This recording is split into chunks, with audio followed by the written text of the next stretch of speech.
Alright guys, hello and welcome to round 2 of streaming today. Round 3 actually. Guys, we are trying to find out about the hypercar condition on Le Mans Ultimate in the wet conditions. And for that reason, I have just quickly restarted the game. So we're coming back into the game. Just waiting for it to load.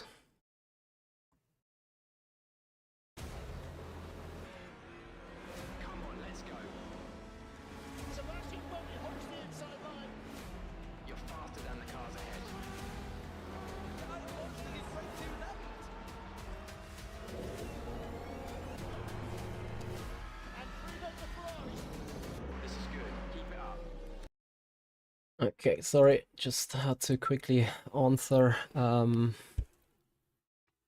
messages here.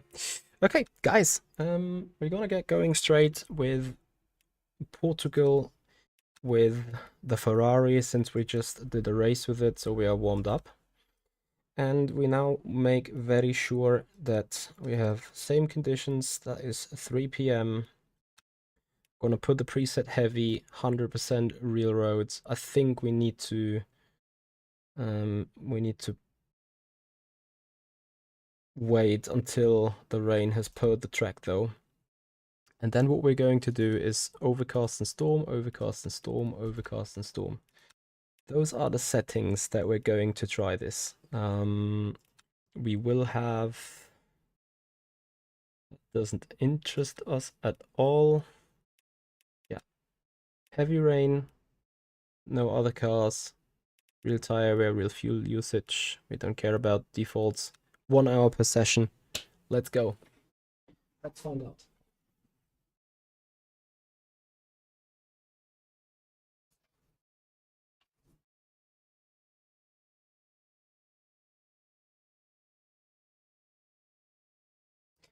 So I'm grabbing a piece of paper real quick. This is where we later note the lap times on that we did legally in the end, and we're gonna give us about 50 minutes because first we need to make sure, and I quickly gonna accelerate that to 50 minutes into the session because sadly the preset in the wetness doesn't work. Takes up to 10 minutes for the track to be fully wet. I guess, let me see, wetness, extremely wet. Perfect. So, we're set. Onto the setup then we go. It is default setup for the moment. We're gonna drive with 90 liters. Same all the time. I'm gonna put up the electric motor map already because we need to have high deploy in order to not run onto 100% onto the battery.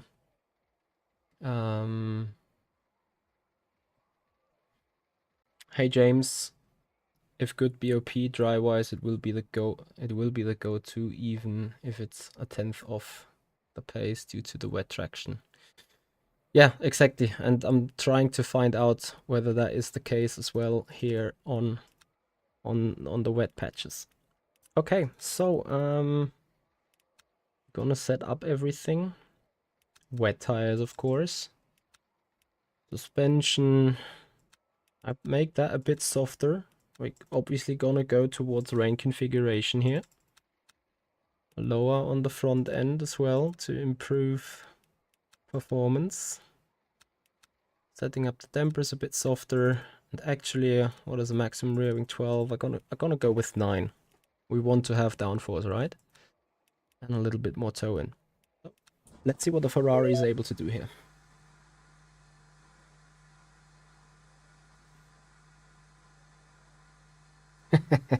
Razor, I absolutely hear you. Okay. So I think for this one, I might be able to turn on the Race Lab app because here we don't have other people with us. So you should be able to at least see the lap times clearly. Perfect. Okay, let's go. So, a new feature compared to RF2 is as well that we need to have the wipers at least on medium here, as the windscreen doesn't get, well, you cannot turn off the raindrops, right? So, here we go. Something else that I want you guys to note, or at least what I would appreciate MSG to note.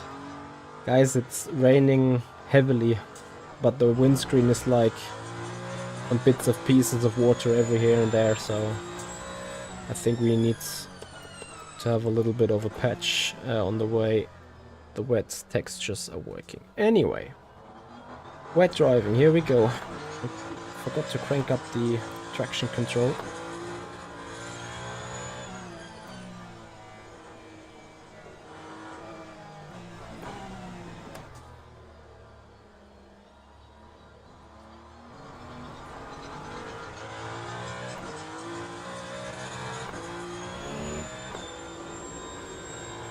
Caddy is fastest at Monza.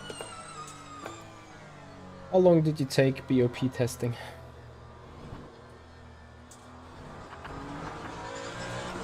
Hey, does it, Bo? How you doing?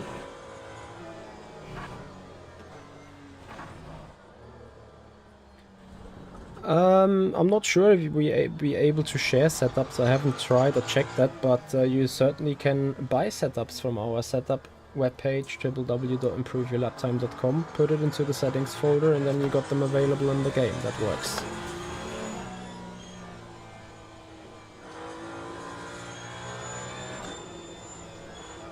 Okay. Now let's see about the BOP in the future. I guess we're gonna find out soon enough.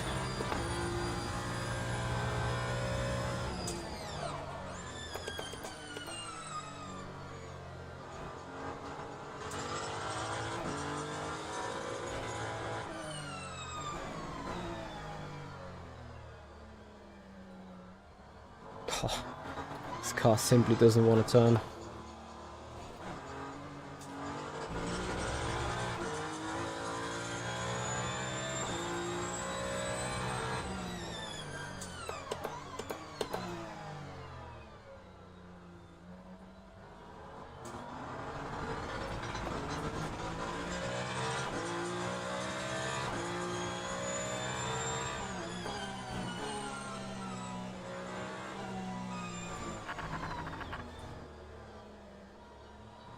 I'm not sure if that grinding on that curb is so smart.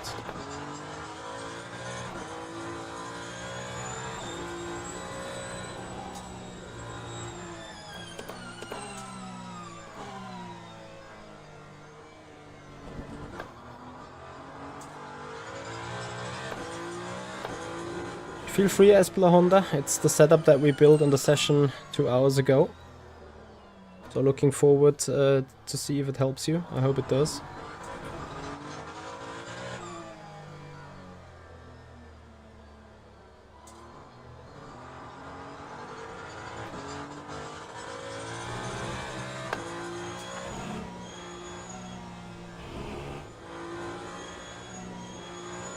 I would expect that front to work here, but I remember what Erwin said about the front coast motor. I will try that again with the settings here later on. This is obviously not a setup that we just throw together in 2 minutes and be like, okay, that's the best that we can have.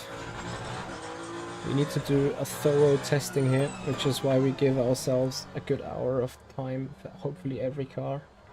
Okay, seems like I'm turning a little bit too much on the steering wheel and that's low speed turns. Noted.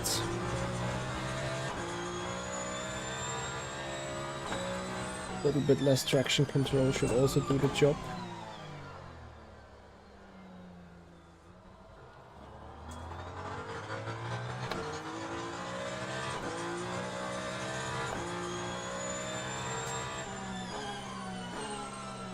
Come on, turn, turn, turn.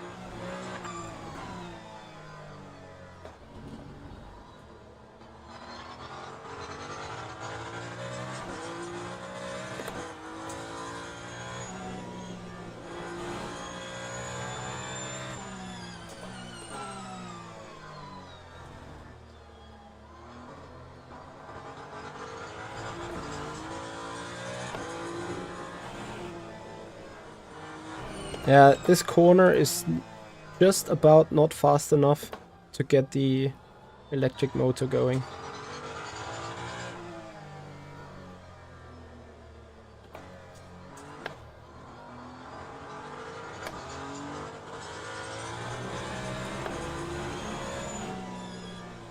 Come on, turn, turn, turn. This is where the electric motor just comes into play, pulling the car straight. Sim UK reviews, hello and welcome.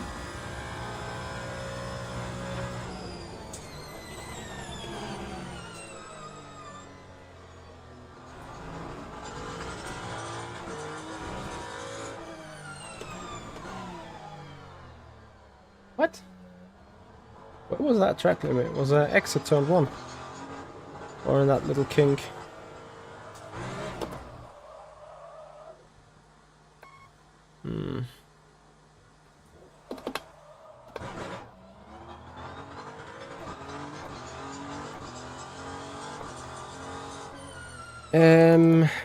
I think we're gonna have a Porsche setup in work in progress, but yeah, we can't serve them all within a day, I think.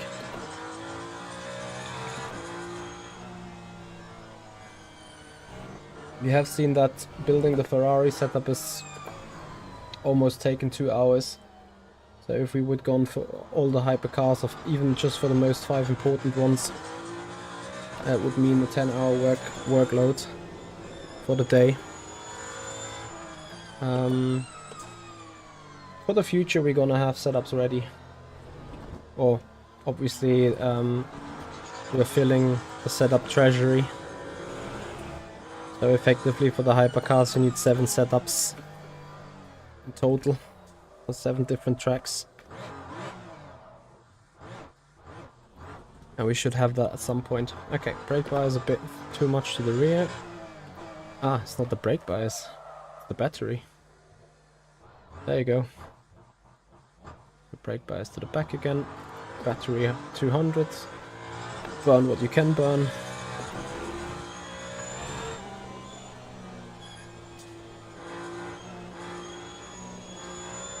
A constant understeer here. Nah, the tire temperatures are not too important here. More about the clean driving, driving it with the momentum, driving it stable.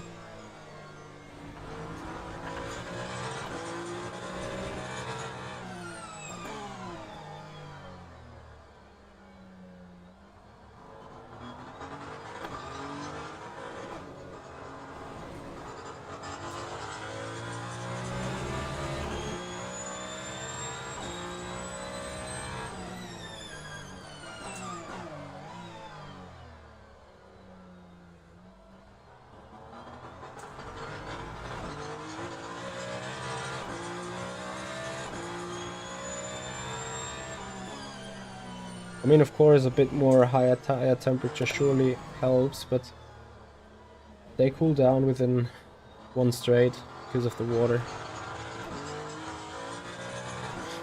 There are puddles, but I'm not sure if they are physically doing something. I'm afraid they don't.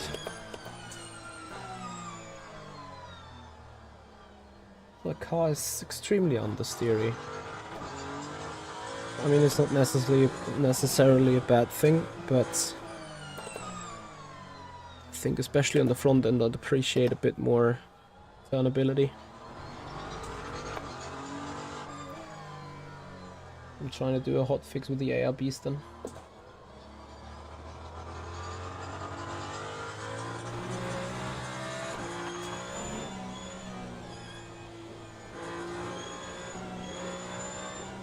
Funny enough, even when the hybrid turns on, the car gets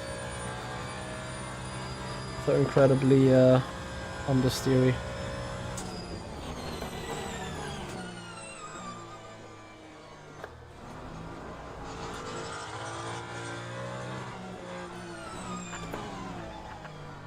So, softer front anti-roll, does it do something?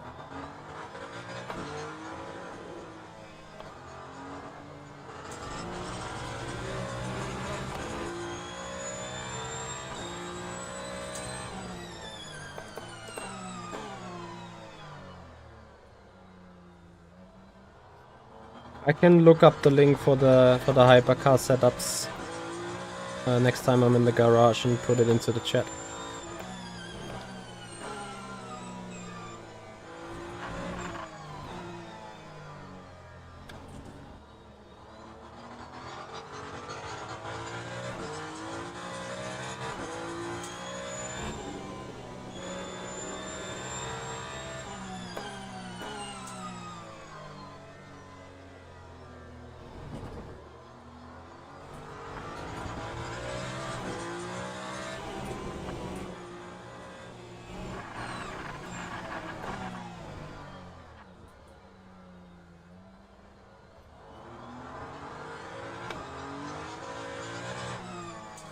They are, well, I mean they are blue because they are cold, right? They have a core temperature from 45 degrees.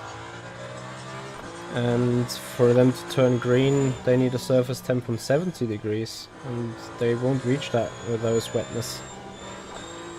conditions here. JD, thank you so much for the follow here on the Twitch channel. Appreciate your time. Hope you're enjoying the content here.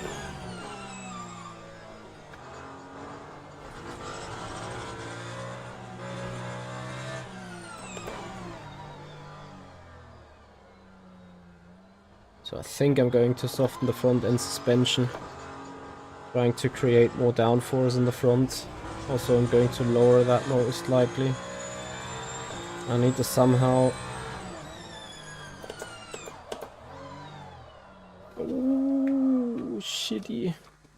Yeah, have more performance elsewhere. Okay, quickly checking the link, bear with me, for the Ferrari setup.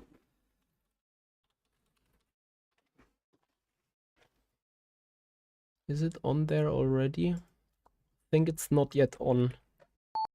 Ah, it is on. So here is the link for the Ferrari setup, including Motec data. So, and then guys, big shout out to all of you, 6,000 followers overall. You guys are crazy. Absolutely crazy. Thank you so much for that support, everyone. Really, really big time appreciate that. You guys have absolutely pushed these channels in the last couple of days like crazy. Thank you so much for your support, everyone. Alright, front power. Because the guy has said it is better to put them up, I want to give this another try before I really change a lot of things in the setup. Let's see.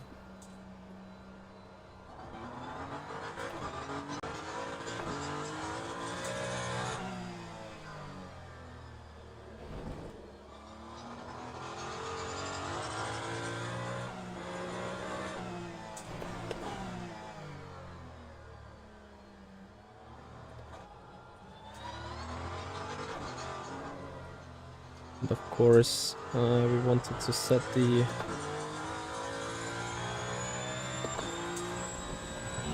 front anti-roll bars a bit softer.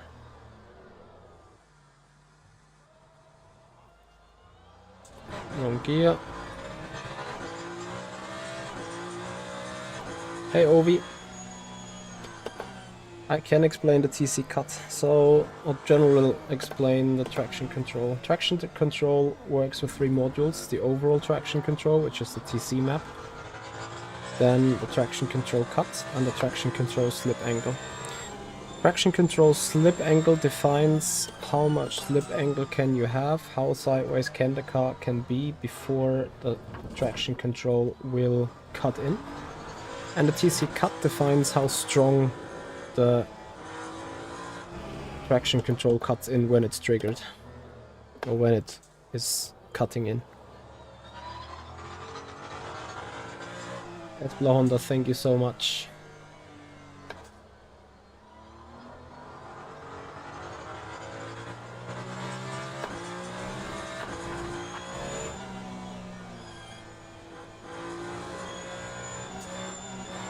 Wow, no.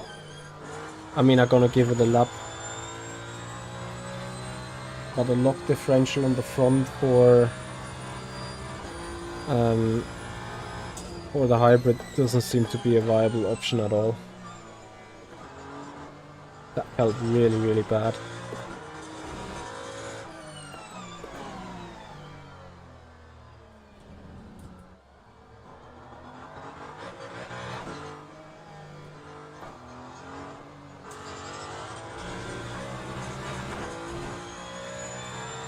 Ovi, you are welcome.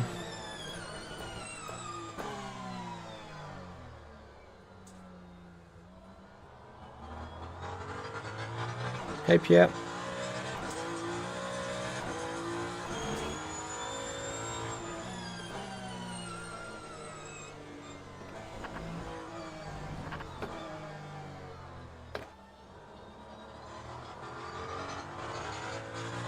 Is that sarcasm or is that actual realistic what you mean? Goodness me. That front differential feels horrendous. Like, how much oversteer can I have? Me, absolutely yes. Oh yeah, and then you hope for the car to engage the hybrids. So your car pulls straight again, but it does not. Lepe, thank you for your follow on the Twitch channel. Much appreciated. Welcome to the stream.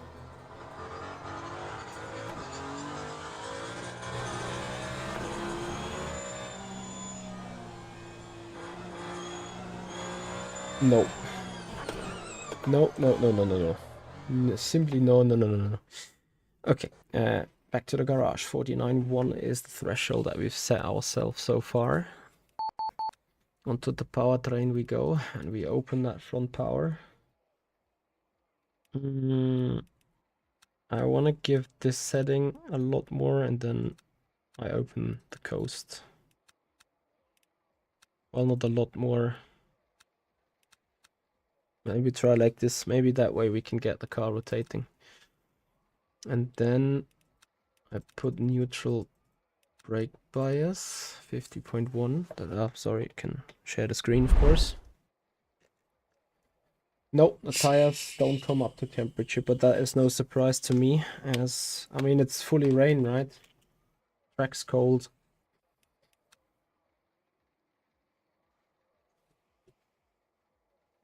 How should these tires start to get temperature? Then on the packer's side, I want to get the spring rate softer. I think the softer this is, the better that can be for the front. And the rear right height, I'm gonna put it higher because that may produce more downforce, and then the spring rate also a click softer again, less packers. Maybe it's the packers that we could need for the final turn, high speed turns. Let's increase them, see what it does. Dampers, we want to keep that as much as possible on the front. Bump lower, and I'm gonna give the rear wing a click less, and then see how that goes.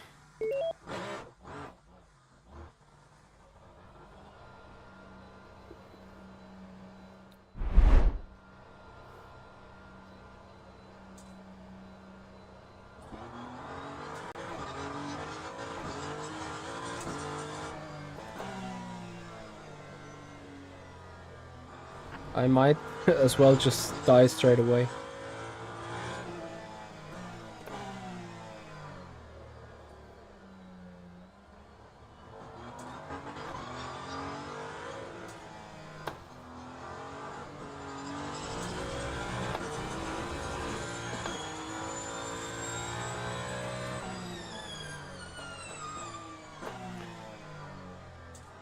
Anton Holtman, thank you very much for your follow on for your subscription on the YouTube channel.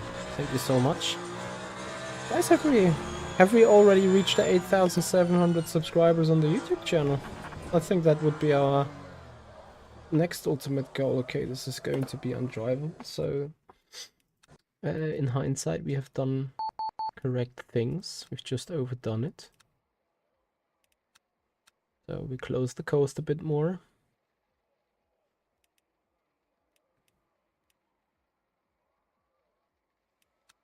Full tape, because why not? Hey Chris. And then what else did we change?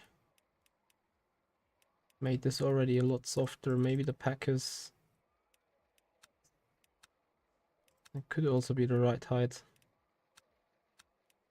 Let's see like this then.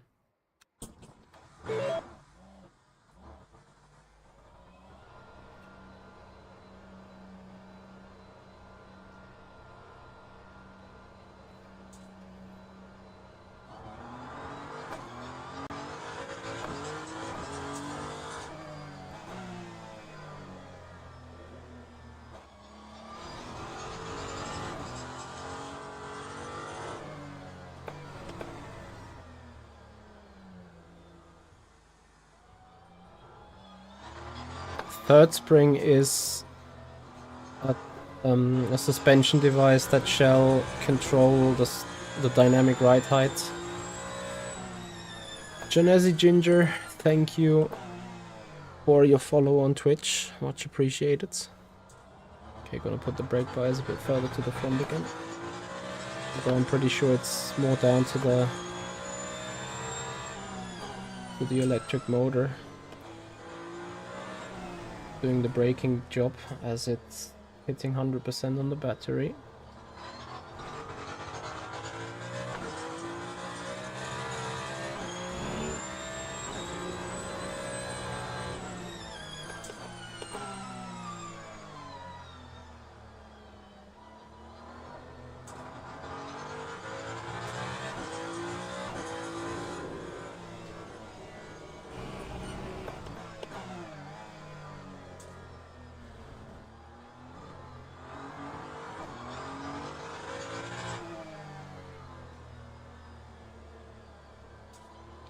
The packers are kind of stop rubbers for the suspension travel.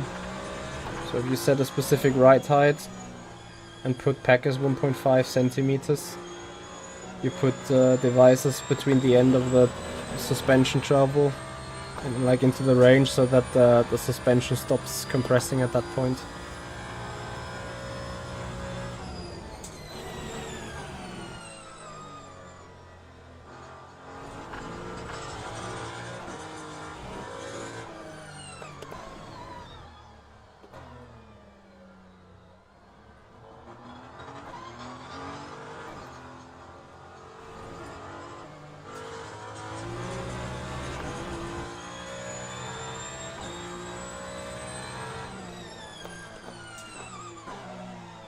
So if you go up with the ride height, the softer you put the suspension, the spring rate, the more compression the suspension will do, and the more likely you are still to bottom out. And in order to prevent bottoming out, you can put these packers. So the car will hit the packers instead of the ground. Will still be extremely stiff.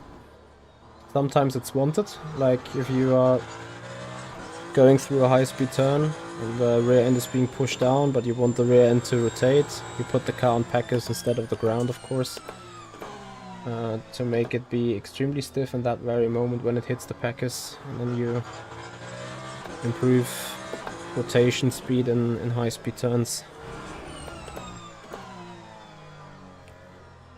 So I'm not sure if this is actually faster. I mean, yes, the car seemingly rotates a bit better through the turns. Question is it maybe rotating too much?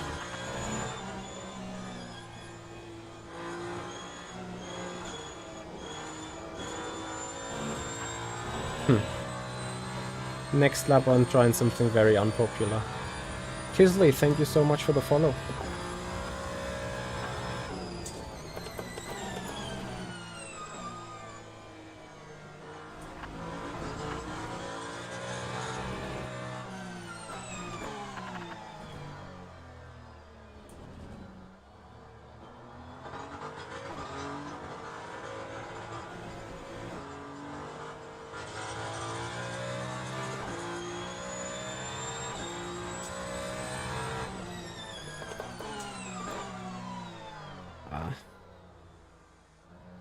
completely missed the corner.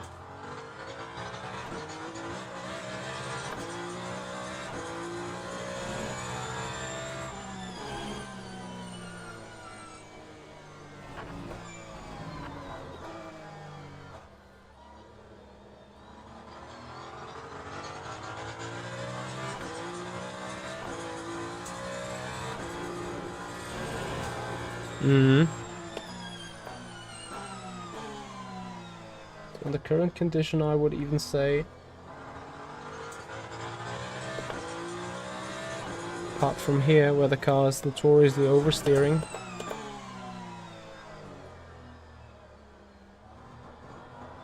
now watch this. We're coming down, tight kink, going for it. Final turn, we're about to come purple. I'll turn off the motor map.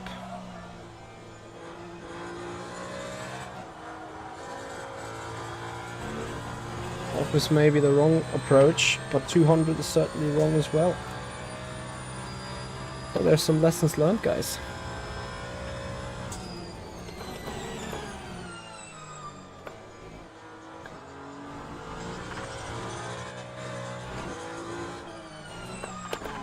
Ah, shitty. Turn, turn, turn, turn. Damn it.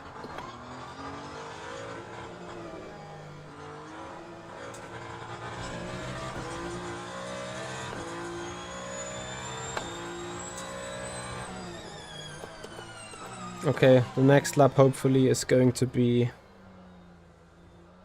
a good one.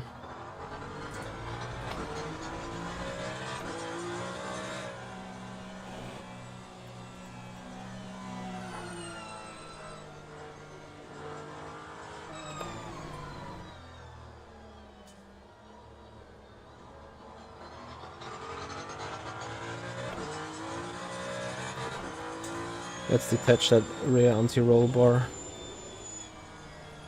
And bring the front anti-roll bar a lot softer in as well.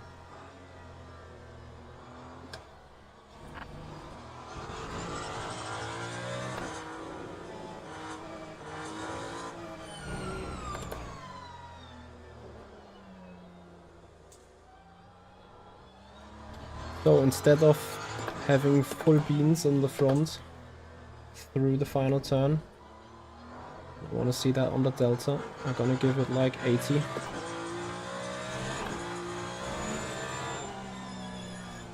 That way I should have a balance of transmission further behind, creating more rotation like this. This is still a bit too much. So because I need to burn the battery though, 200 right here. Frank Alexandra, thank you so much for your subscription on the YouTube channel.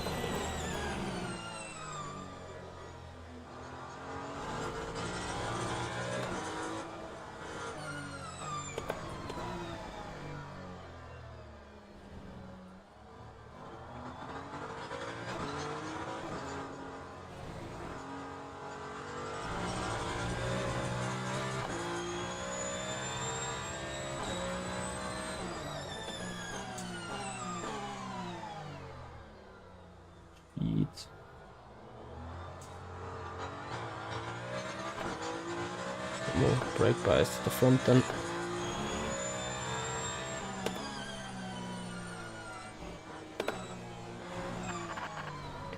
So, and then from here onwards, it's just one simple rule. Actually, I should not be regaining all the energy. Turn that a bit down.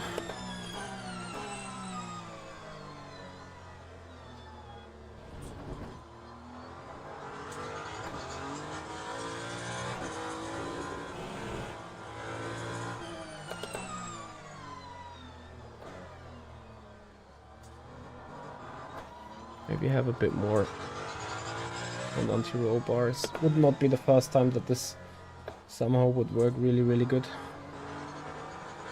And then put EMAP 120.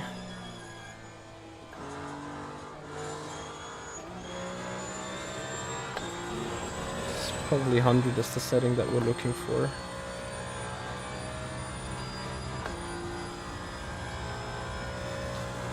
I don't think it is worth, but We could give it a try at some point. Ah, damn it. Okay, I'm quickly cheating with the lap. Just want to save us a little bit of time here. Not having to go down the entire lap again, you know.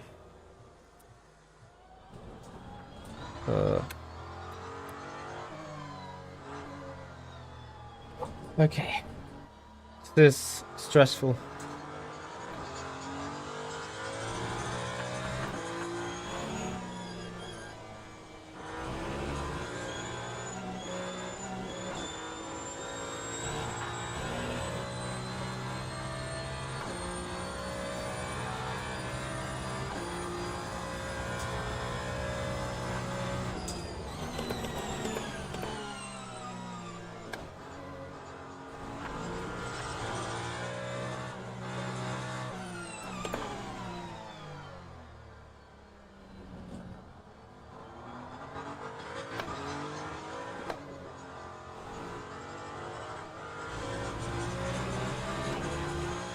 So don't mess up the brakes.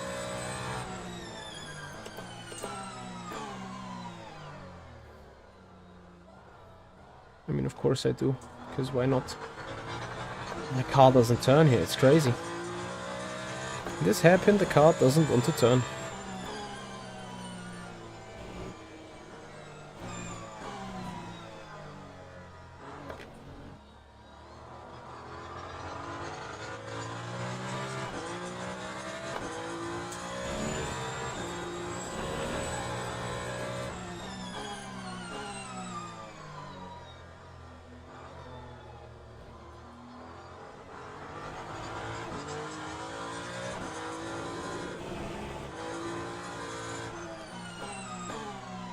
I F it up.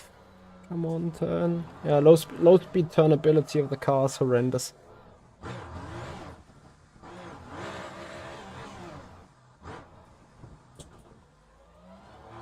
Ryan, thank you for your subscription on the YouTube channel first of all, and then yeah, you're welcome. This is obviously the reason why we've put out these videos. So can I finally please, for the sake of all of us, do this lap? Can't be that hard, can it?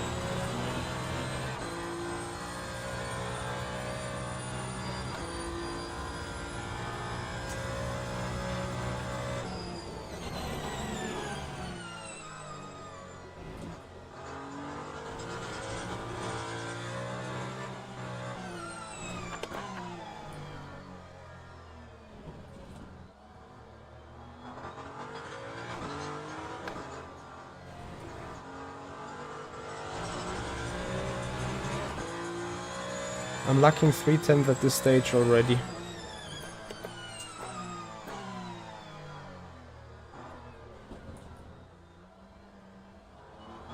I would love to know why the car does not turn in these low speed turns.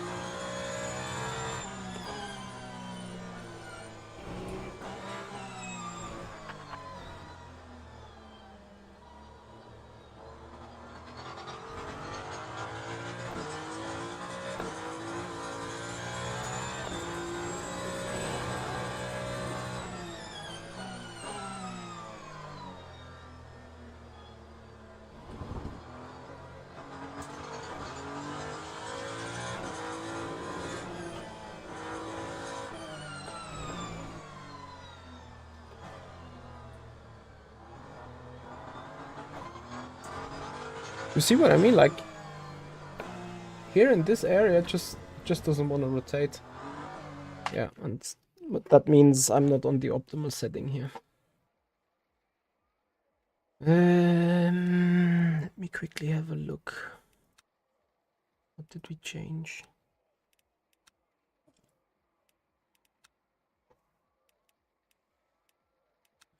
Let's open the diff.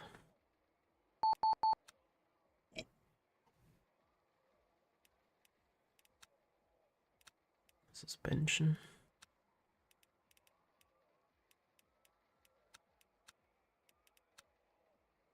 Yeah, maybe I've put it too low. Did I put it too low? Dampers.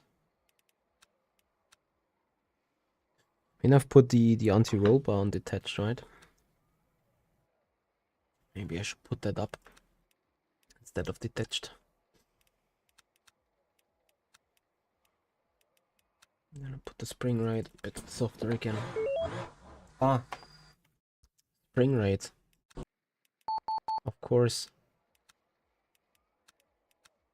Yeah, -4 clicks. Good morning.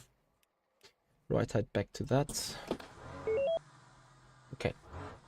If we have a high 48, I consider that good enough. And then we jump into the Porsche, see what happens there. Okay, then maximum motor map.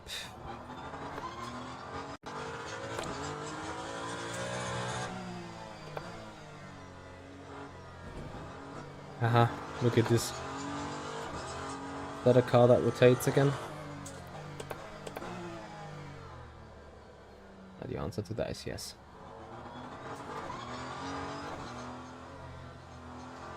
Maybe it rotates too good.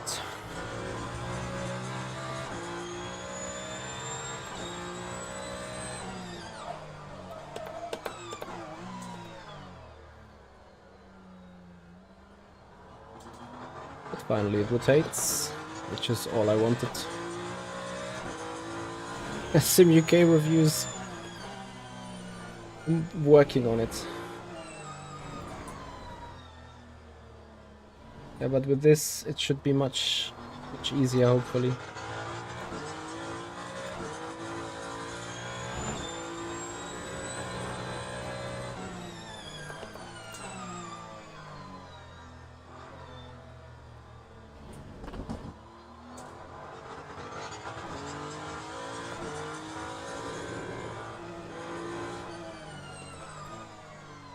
If not too easy.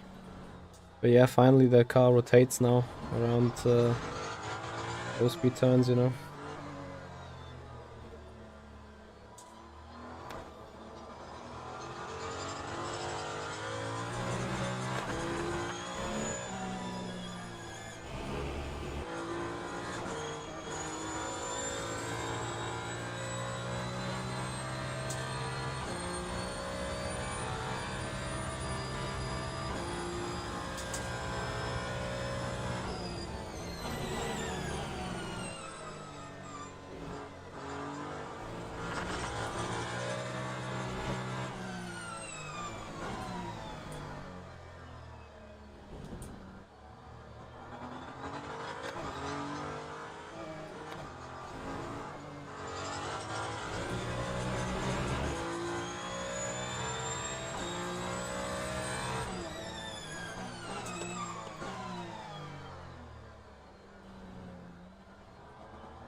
Much better.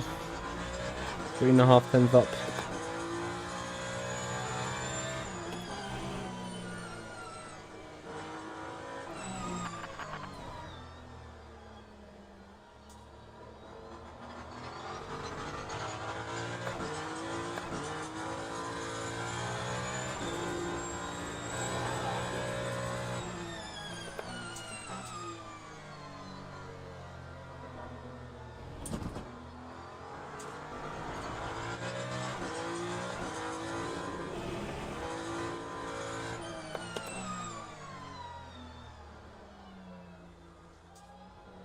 Still of the opinion that 1 click less spring rate is probably way to go. The car is a tad too tail happy.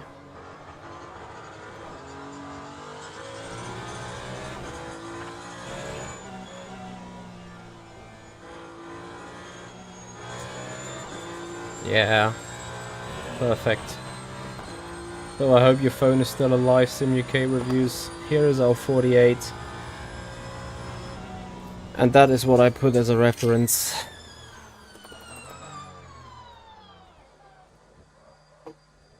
So the F1 48 483. Can turn that away. I'm not sure if you can see that snippet down there. You can't.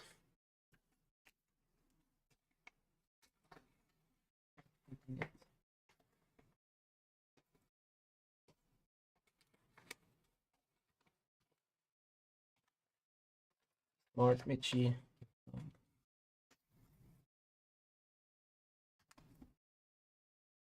Perfect. We put it that way.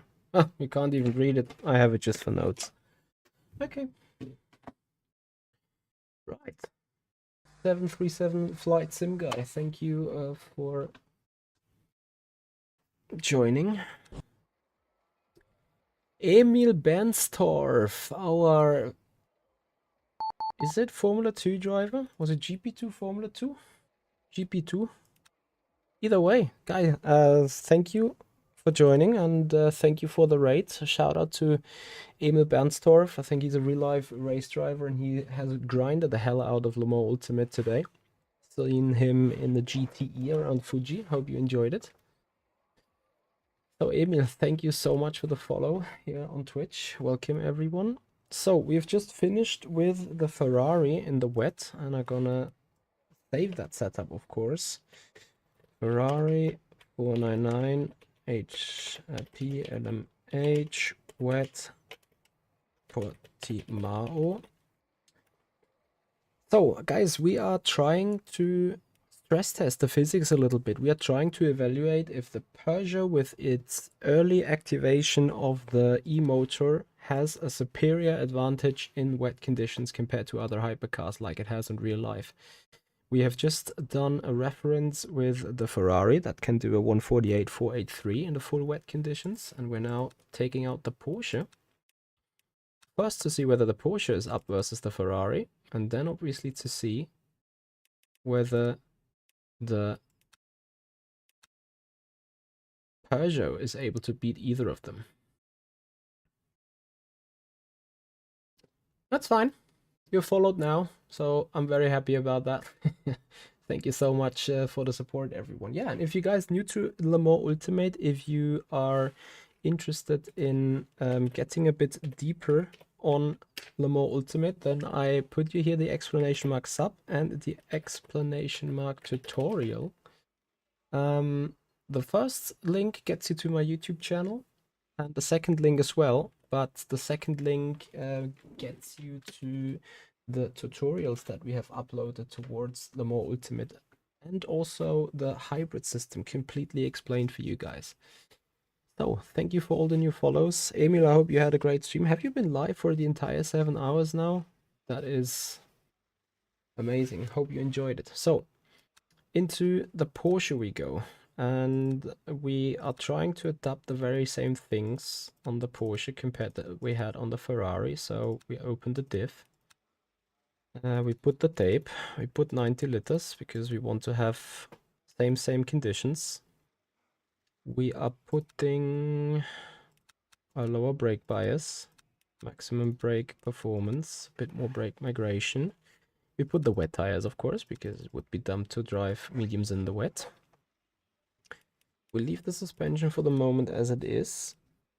We are softening the dampers. You were trying to be allowed into an LMP2 race. You had server issues, or what is or what was the allowance reason? Go a bit stiffer on the anti-roll bar. Rear wing 8. Just see how the Porsche performs, right?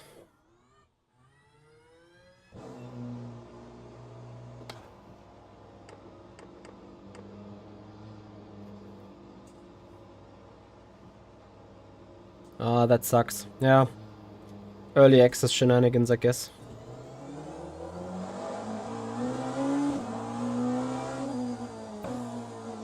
So, the Porsche is an LMDH, which means it has hybrid system turned on all the way, but only on the rear axis, which means this is a car that cannot rely at all on any hybrid on the front.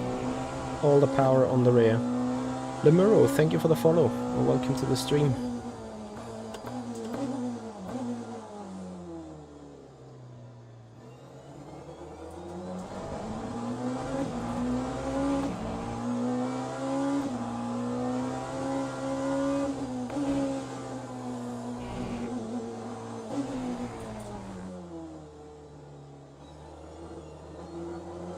Doesn't feel too bad out of the box, really. Like, especially the traction seems to be great in that Porsche in the wet. Holy moly. It's good, we're alive, we're still on track. The Toyota is an all-wheel drive as well in the hybrid, yes. Toyota is LMH, Ferrari is LMH, and the Peugeot is LMH. The Toyota, the Porsche and the Caddy are LMDH.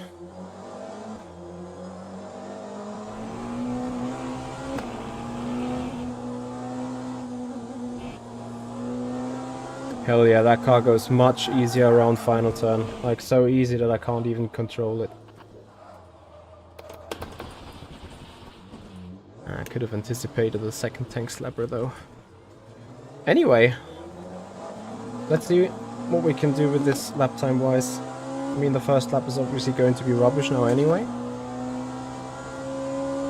But generally speaking, whether that is going to be a low 50 or a 49, we're gonna see where the balance is. Ah, you know why this car has so good grip?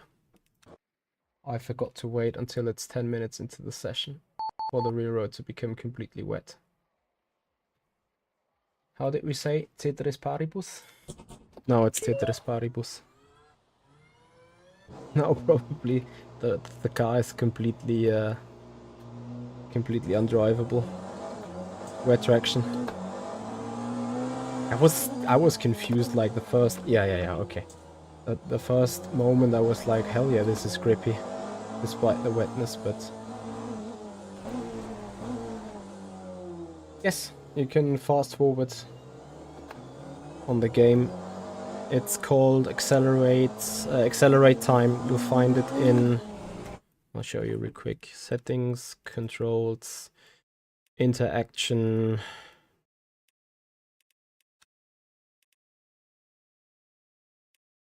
No, not interaction. Gameplay.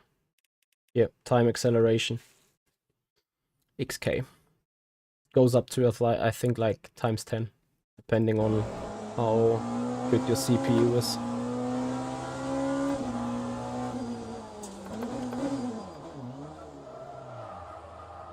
Yeah, 100% battery. Regenerator steps out and your brake bias is like, yeah, I'm not sure what to do anymore, and off you slide and die.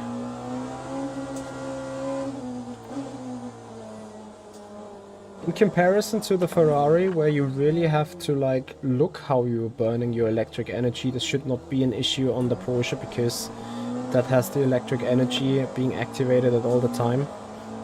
And here, whether you run the hybrid or not, doesn't make a single difference in terms of how fast you're going to be. If anything, then when you short shift, you may have more torque coming onto the drive shaft, thanks to the electric motor being obviously like having the same torque at all the time if you apply it full power. Yeah, exactly, Emil, but you need to be careful because the fast forward also influences, like, oh yeah, the fast forward doesn't influence with the tire, was the AI. The people that really hate the outlaps let the AI drive and then put the accelerated time. But again, that just means that the AI is scrubbing your tires already. Michael Rechel, thank you so much for your follow. Don't re-chat and drive. Vulnerability FTV, let's go. Michael, thank you for your raid. Welcome everyone to the stream. We are stress testing the physics a little bit. So we are trying to prove that the Peugeot is or is not the superior car for the wet conditions. Therefore we have taken out an LMH, that was the Ferrari. Was able to do a 148.4 in those conditions. We now have just jumped into the Porsche, trying to get this car setup wise ready for the same task. And trying to check whether the Porsche at least is able to come close to the Ferrari. And then last but not least, we're going to jump into the Peugeot and see whether the early activation speed of 150 kph for the hybrids is a game changer here in the wet conditions in terms of stability and drivability of the car. And therefore maybe also into lap time, because in the wet it doesn't matter too much about what your car can do. I mean, of course, a great chassis is always a benefit, but it's very driver dependent. The driver can really do a difference in the wet, and a driver might just like a very balanced car, and if you can achieve that with a Peugeot, then drivers in the Peugeot may have an advantage. Okay, first note is to get down with the ARB a click and hope that we can get a little bit more drivability, and other than that we note down that we want to increase the spring rates in the back or lower the spring rate on the front for more rotation. Speaking of rotation, the front wheel driven car on the final turn is amazing. So let's go for the first lap time focus.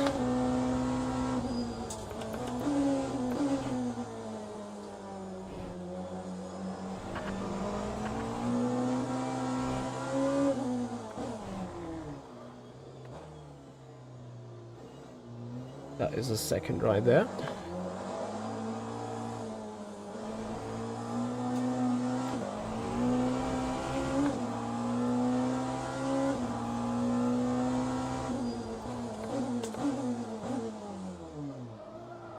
That is another 2 seconds right there. So brake bias to the front.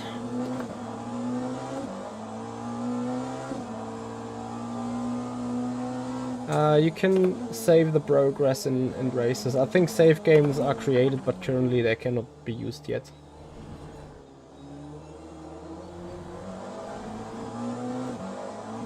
So since I seemingly have already lost 3 or 4 seconds, I think the car can straight away out of the box do the 49. Which means if we dial it incorrectly, it should be able to do the 48 indeed. Maybe a bit more traction control is wise for that car. So we improve the TC cut.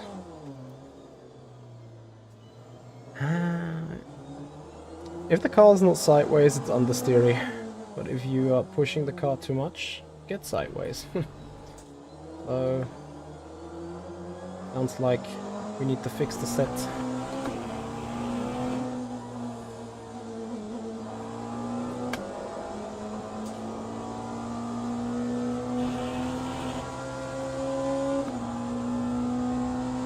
Jason, nope, this is rear-wheel drive. Rear-wheel drive only.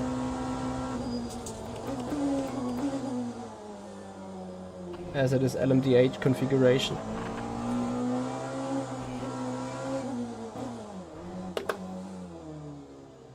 That wasn't that costly. Let's see how the prediction of the second was. That I said that I just lost there. Very wrong, it was half a second.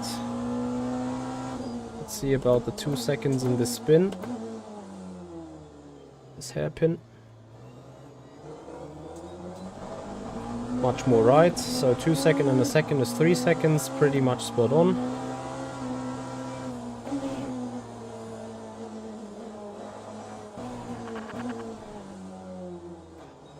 Hey Lisa. Come on, turn. Yeah, we got Instagram, explanation mark, social or social media, I think. There you get, no, to my link tree. Okay, fix the setup first.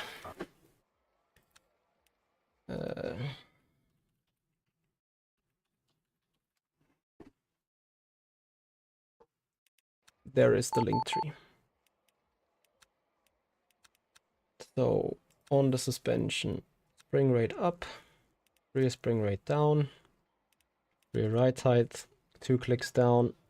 That will help with the car not getting sideways that quickly in the first place. Slow rebound up should increase stability on the turn in. Rear wing. Rear wing.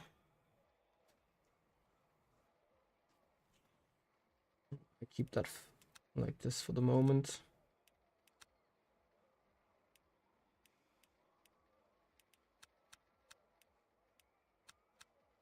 Couple of packers.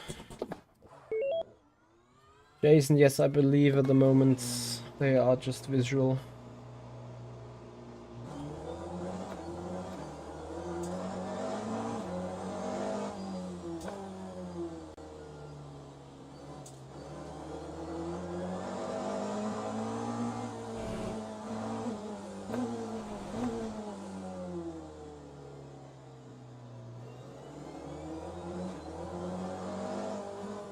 Well, Brian, I know it's hard to get your head around these settings things, but of course, if you don't have the time to get into it, or maybe also not the interest, then I can only encourage you to have a look at our setup shop, www.improveyourlaptime.com. There you can already buy a setup for tomorrow's Hypercar race around Bahrain, which we're going to stream 8 PM tomorrow. Gonna be in the Ferrari. And yeah, then this shop will be your station where you can get setups that should at least give you an opportunity to have a good drive. You're welcome.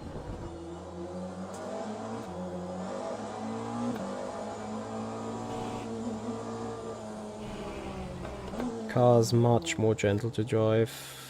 Question is now whether it is a tattoo on the steering. I guess I can open the coast a bit more. Other than that, I just need to be a bit more patient, I guess.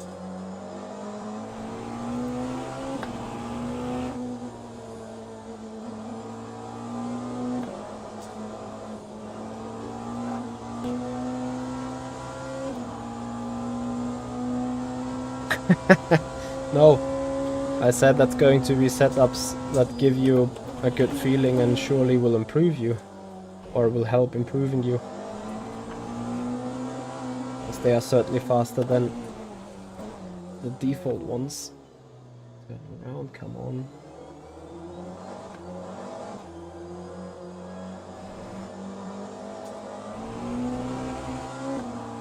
Bertrand, thank you so much for your follow. Welcome to the stream.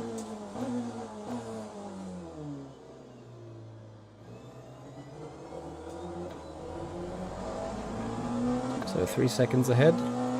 Clusio, thank you for the follow as well. Welcome.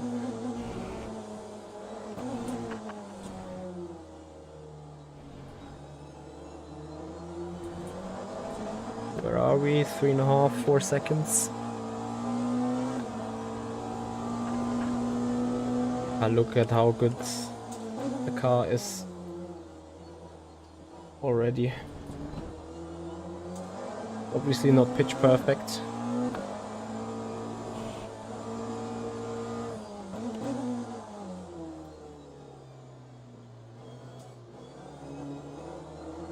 It's already 4.5 seconds compared to the lap time before, and you see that it is much more stable. The car doesn't just jump out of the driving range.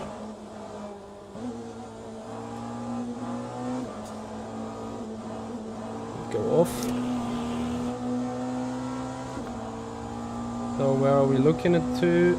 Is that close to 48.0? 49.0? 49.1. Half a second to find somewhere.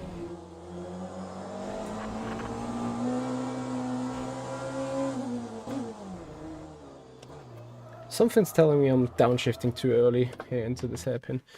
Okay, a couple of more improvements. Matteo Soli and Amibodat, thank you very much for your subscription on the YouTube channel. Welcome to the party. So, coast a bit more open. Power, I'm gonna increase that a bit. Onto the suspension. Don't want to change too much actually. Brakes are set a bit more to the front, I think. Red Bird Drifts, thank you for the follow. Welcome to the stream. And 2 clicks more camber on the front. Packers, we've put some packers. Do we need more packers? I think that's fine. In general, we can soften front springs, the dampers. Anything else? About the spring rate, what to do with the spring rate?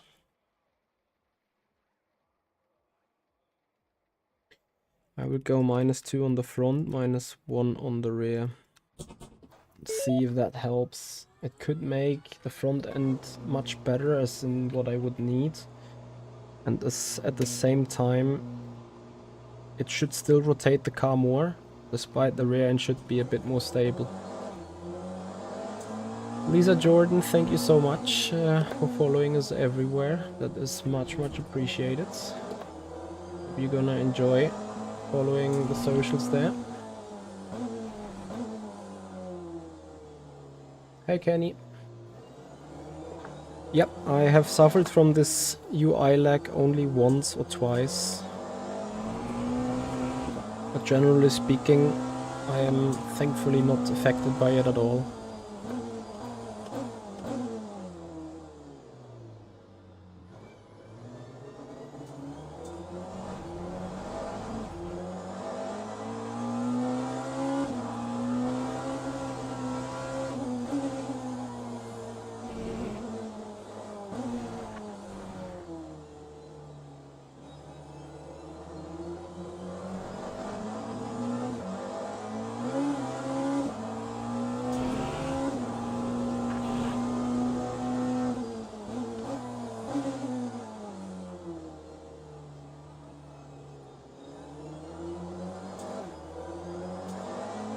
James, I got a i9 12900K. So the 12th generation's CPU from Intel, the best that you can have. Yeah, this is also where I had an issue with that.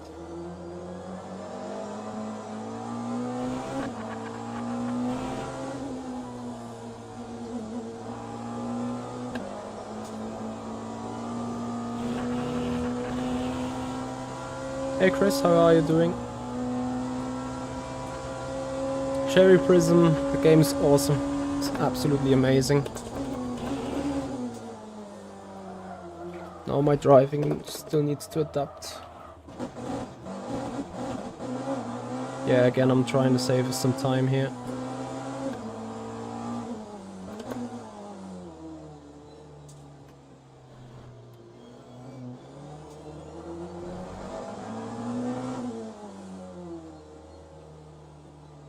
Still got the Peugeot to do.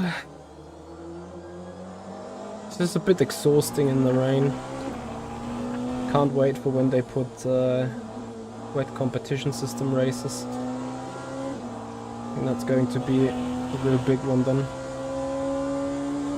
Ashraf, hello, welcome.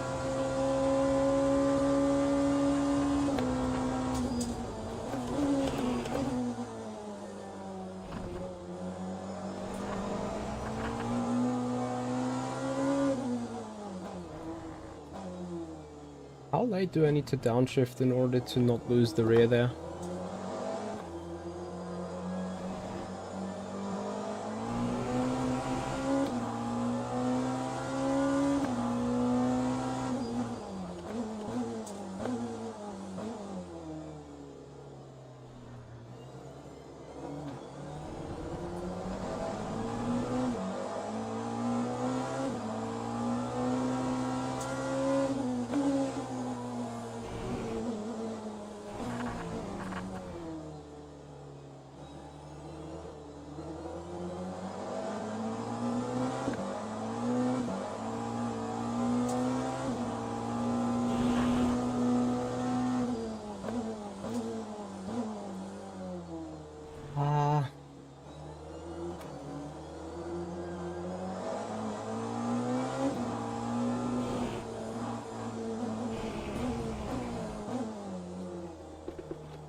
I have the brake bias still too far to the rear.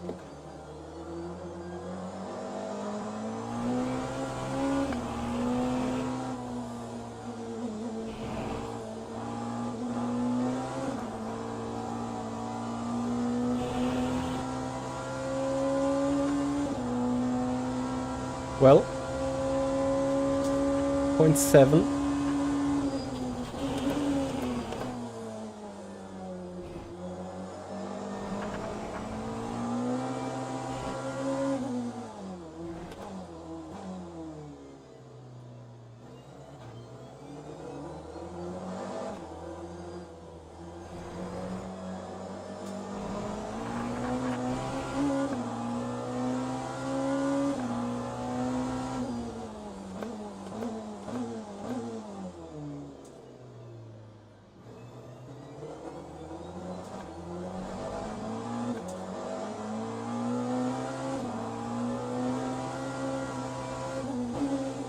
Yeah, the hybrid is indeed a sort of ABS for these cars. As if you don't have that, the brake-by-wire system makes you lock the rear.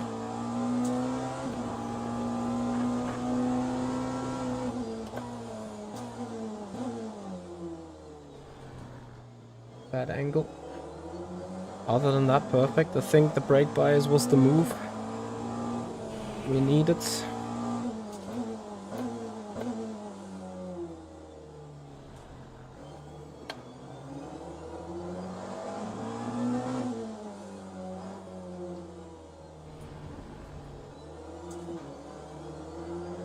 I give it one more try, one more lap.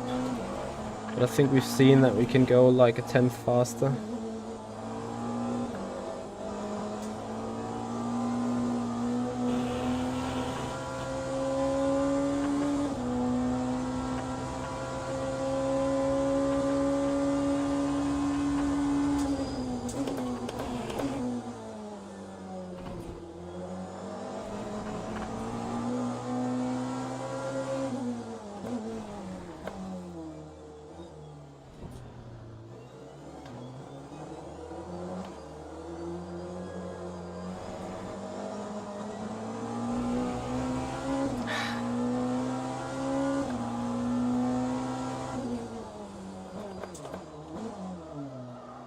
Ah, shitty. So what do we do, guys?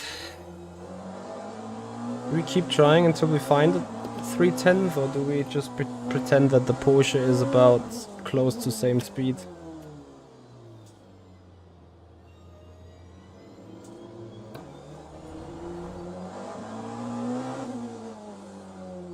As we know, the target lap time is a 0.483.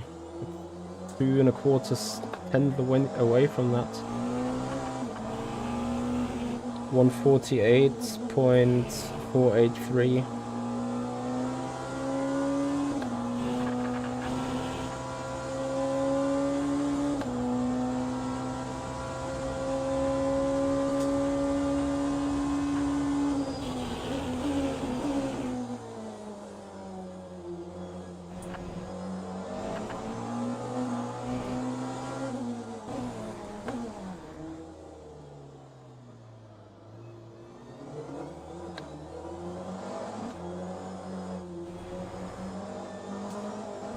So what I'm going to do is I'll try to nail the top hill corner and then see what it does with the delta. And simply deduct it.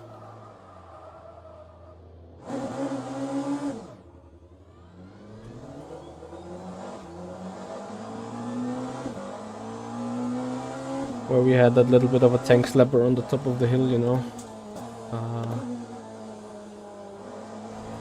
So let's see with what we are leaving the delta here.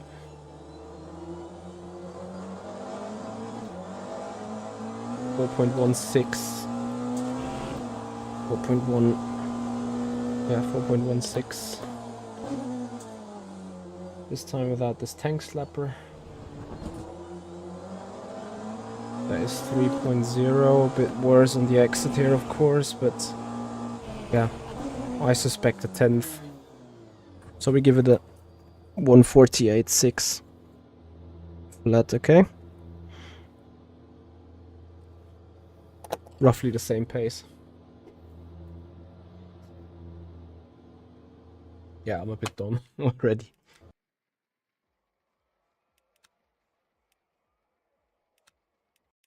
I'm also gonna save this.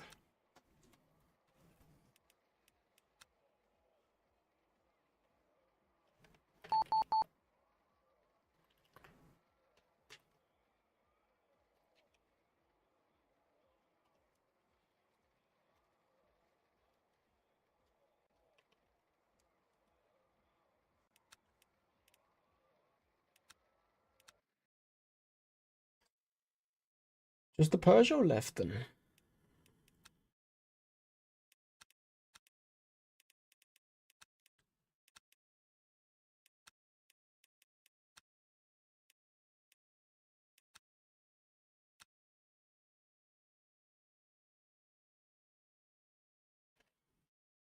Yeah, it's the very same for me. And it's going to be the very same issue for me with tomorrow's like I'm trying to do a stream tomorrow with the with the Ferrari around Le Mans. It's going to be the very same thing. Gonna spend 2 or 3 hours on it and be like, doesn't feel too bad. But I know exactly that I have to do stuff again. So now the Peugeot. 90 liters, full tape.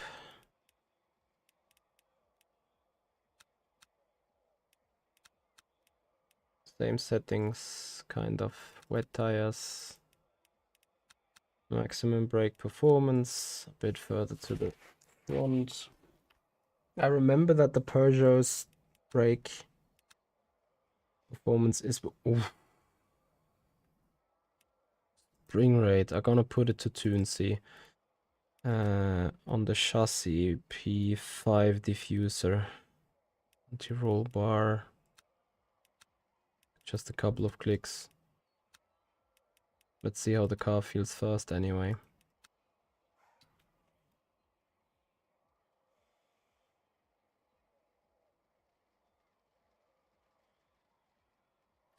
Yes, Andy, back in P1 on the LMU driver ranking. Amazing.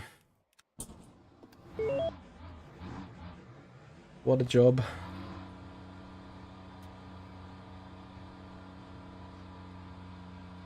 Brake migration is making up for the brake-by-wire system, yeah. And the only gold driver too? What has happened to Mikael? Afonso, thank you so much for your subscription on, for your follow on the Twitch channel. So is the sun out here? No. He got demoted. Ah, then he had a F up in one of his races, which is probably the reason that got me into the front, right?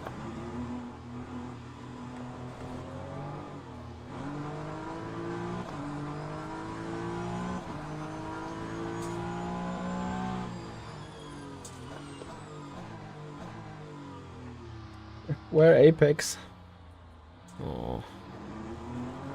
Come on. Can't see good enough out of this cockpit.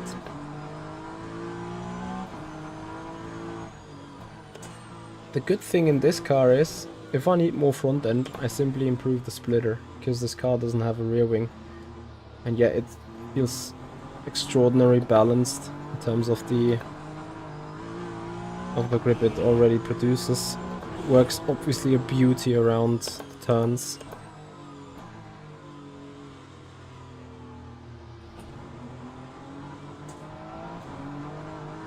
And it's the only car with a front wheel driven electric motor that can push up the hill here. But it's doing a bit too much of that, I think.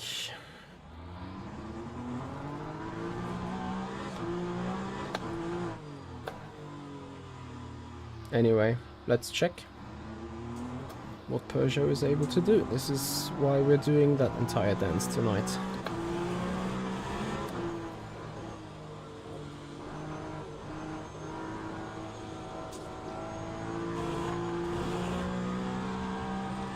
If anything, what makes the Peugeot best in the wet is that it deploys its front-end hybrid at 150 kph, which should help a lot on the traction, as it takes off the energy from the rear axis and puts it a bit onto the front.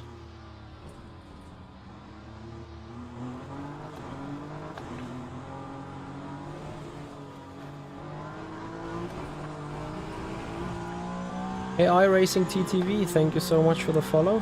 Welcome to the stream.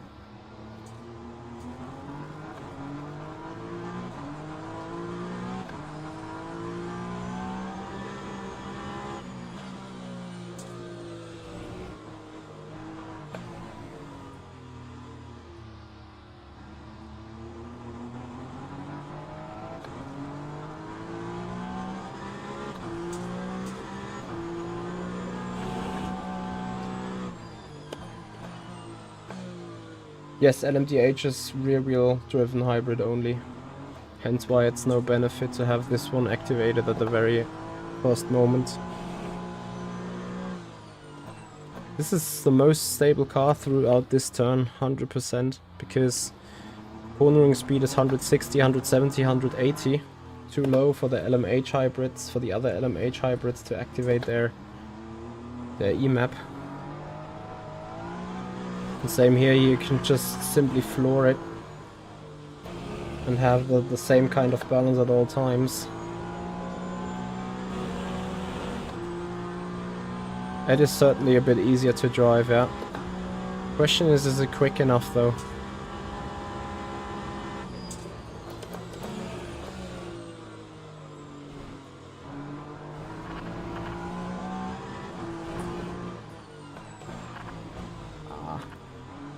Lightly slid off there.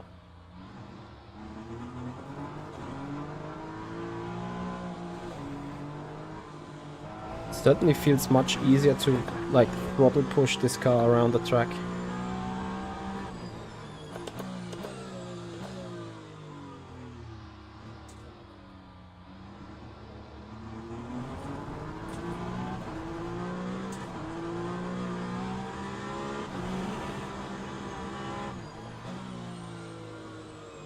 Problem is that way the deploy is too little.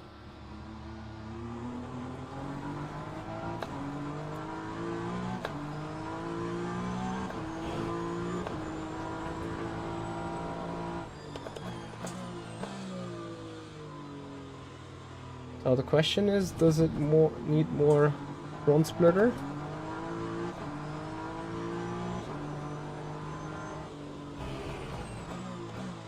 Or rather something else?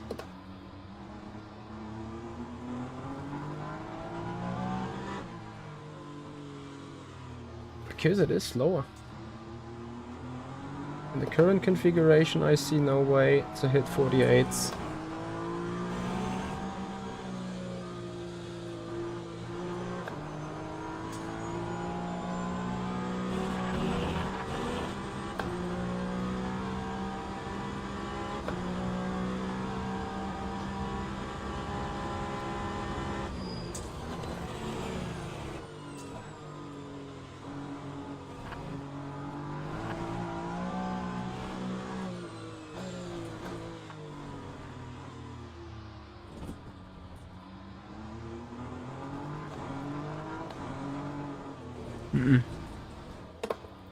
Okay, so what I'm going to do on the setup is I'm gonna put 2 clicks more splitter. I'm gonna remove the spring rate a click and soften the spring rate at the front. Should still make the car more oversteery, more stable.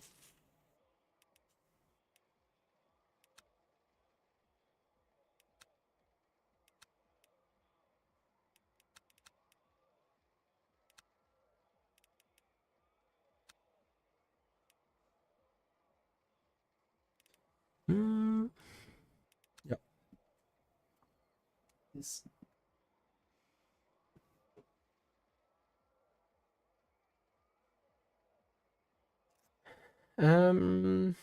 Ethan, about the same as an R Factor 2. If it would stop raining, well, since we are alone, you wouldn't get the session dry to the end. But if we had AI around here, it would take about 15 minutes until you would see a clear dry line. Yeah, let's see how the Peugeot looks this year with the rear wing.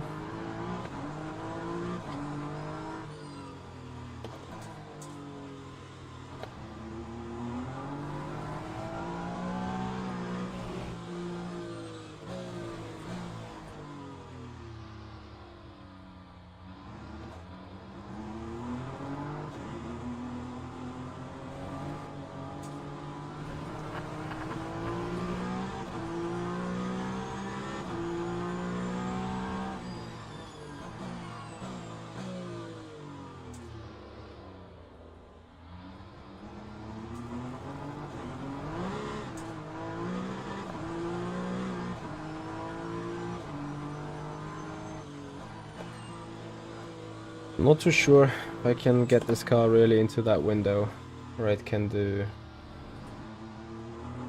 mid 48. To me it feels like mid 49 is about the best that it can do.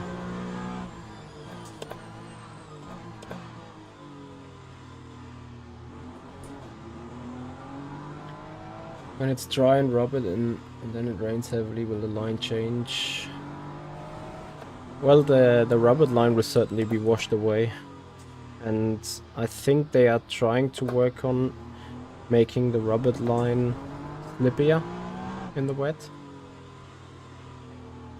But I think it's not yet in.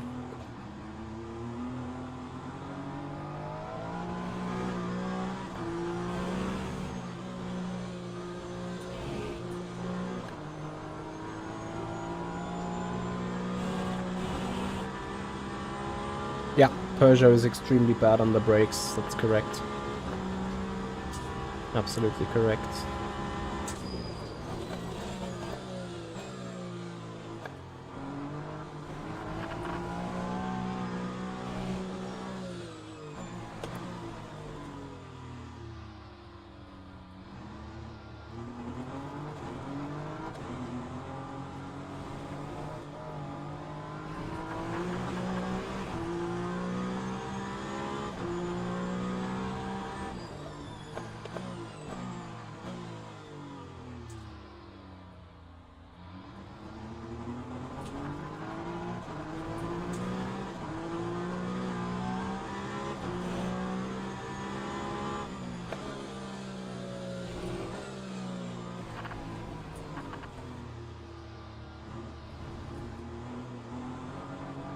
What? Now you're coming around with the track limits.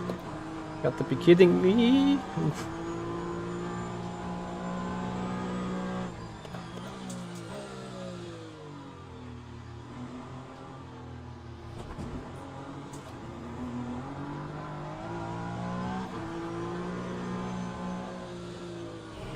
No, no, no, no, no, no. Oh, turn, turn, turn.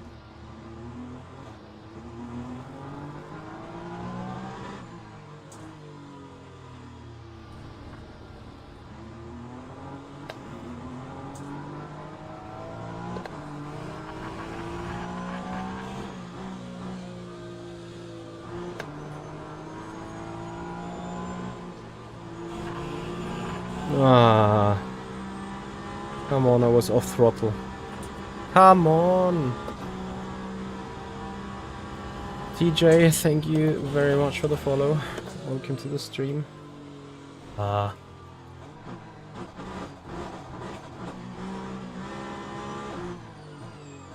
I think this game is absolutely worth it, yeah. Remember, there's still an early access, so...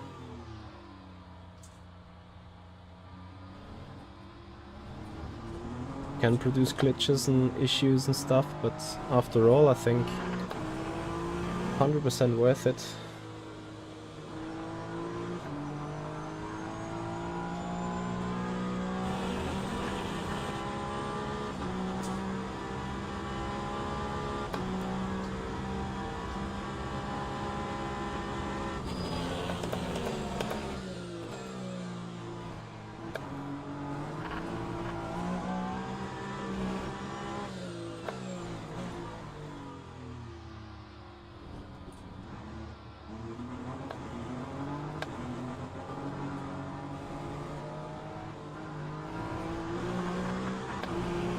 Come on.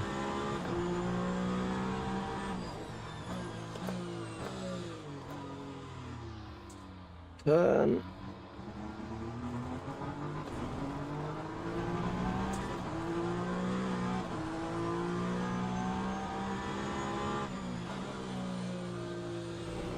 Yes, rotate.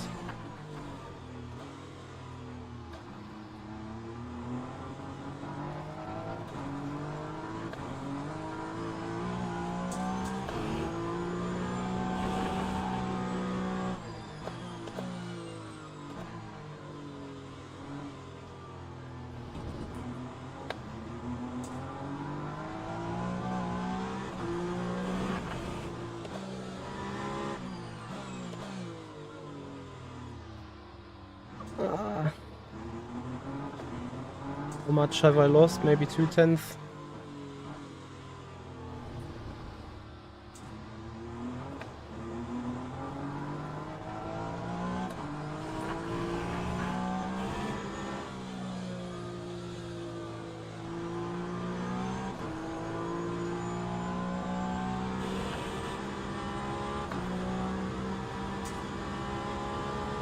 Cobra, they are extremely sensitive on cold tires, yeah.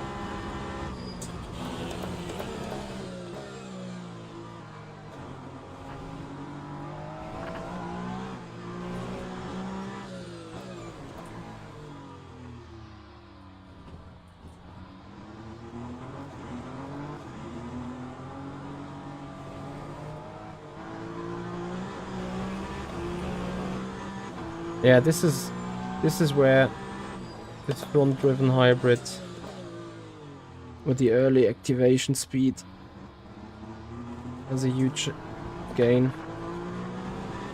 When you're going off the TC, that really pulls off track, damn it. Yeah, now you come with calculating. Or early.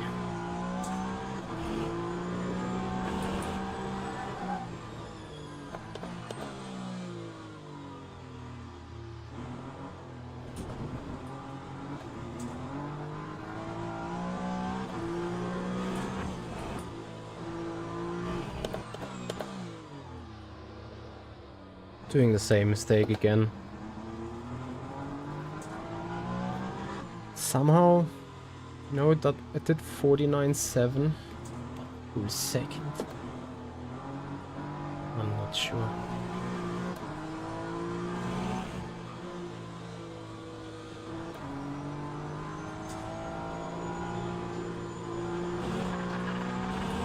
Hey Johnny W, how you doing?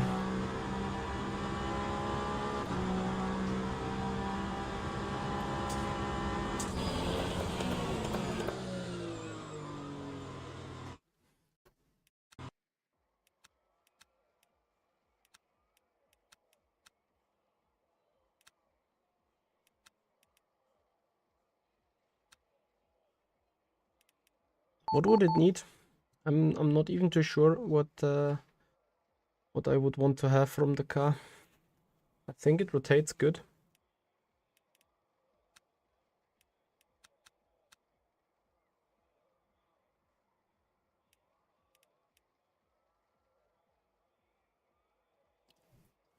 Yeah, it's the only thing that the slow corner thing, which is why I'm getting up with the ride height in the back. And the spring rate.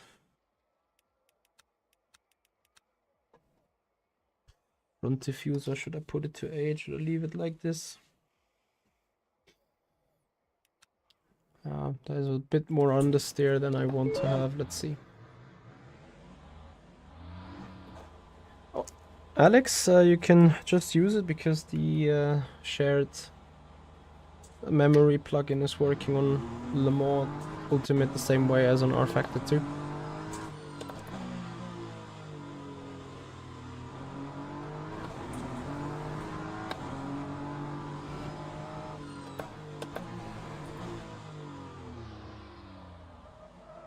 Have I now completely removed the rear wing or what?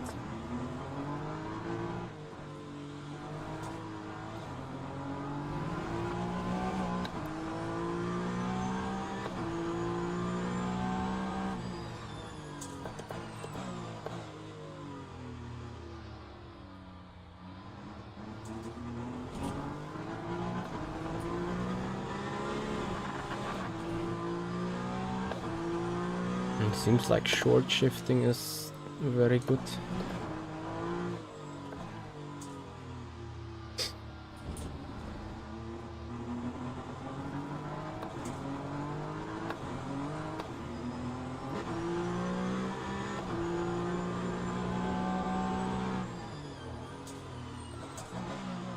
I'm not too sure if I've now overdone it. Balance wasn't that bad after all. To me, the low speed turns aren't really improved.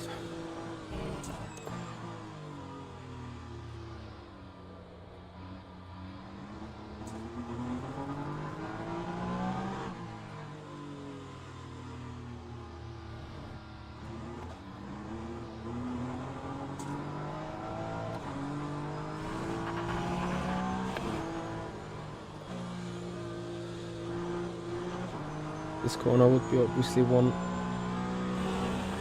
that is improved by the setting. Anyway, let's try it.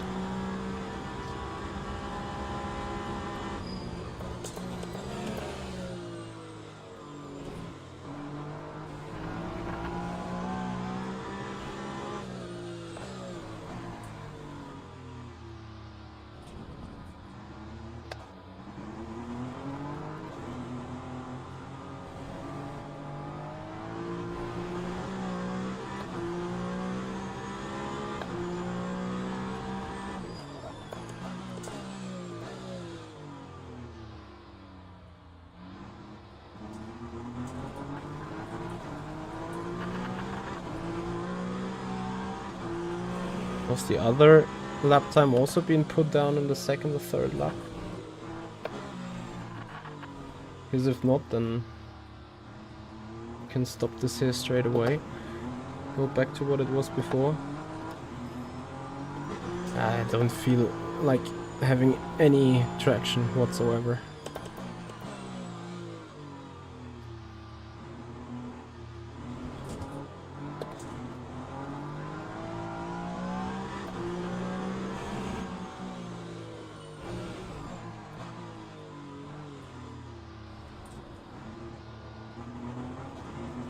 It's 2/10 maybe. That isn't this hairpin. I'm missing it.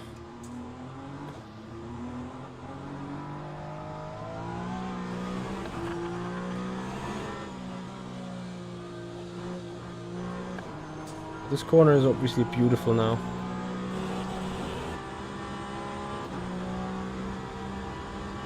We were 5/10 down, right? That's a purple S3.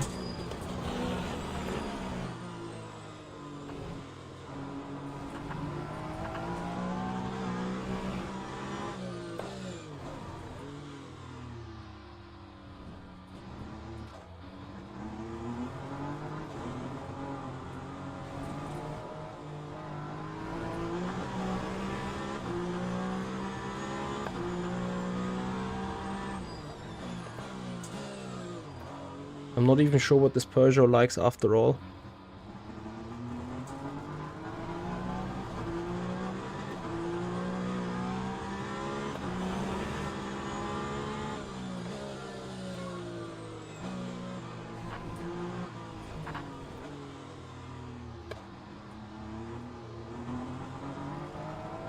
No guys, this is not good.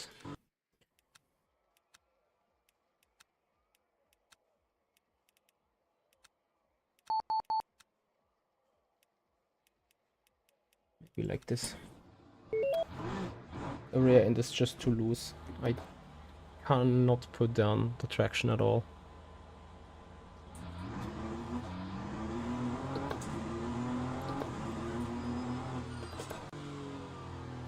So guys, tomorrow we race the special event race at Bahrain, Hypercars at Bahrain for a 1-hour race.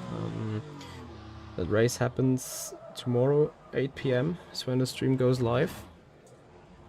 And if you appreciate the Le Mans Ultimate content guys, then please have a follow on Twitch, subscribers on the YouTube channel. We're gonna head for setup work stream as well for the Le Mans 2.4 hours.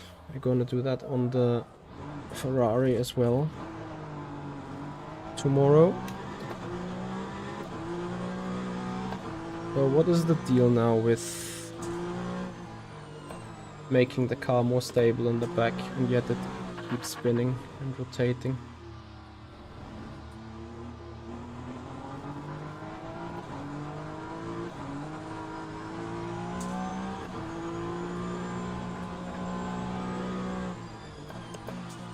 Maybe the wet tires really need the 15-degree temp that they get from that outlap.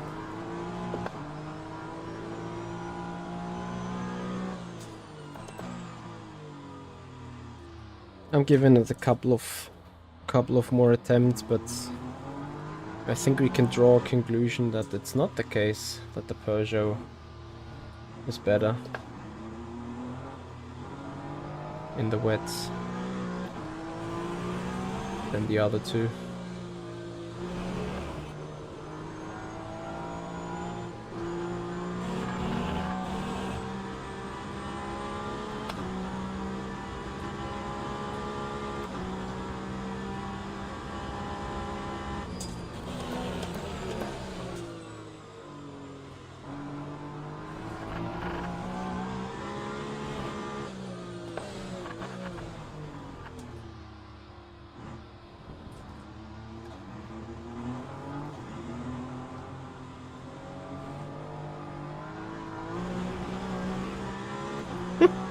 That this is even fastest.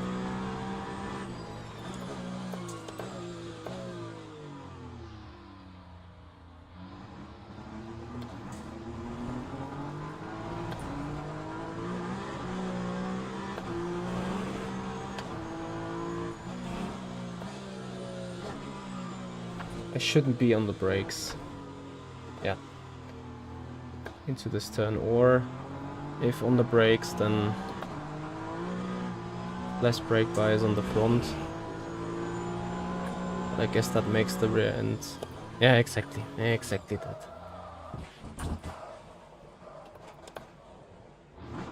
Car's already on the edge with the brakes on the front. Can't put that even further. Only thing that I can do is put the brake migration a little lower, but it doesn't really help us big time.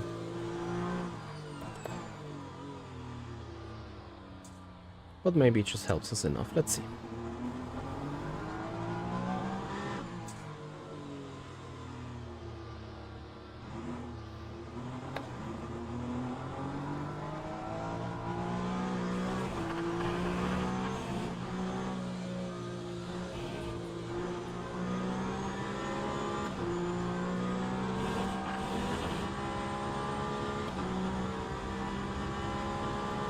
Yes, Marvin. As soon as we can deal with the servers and stuff.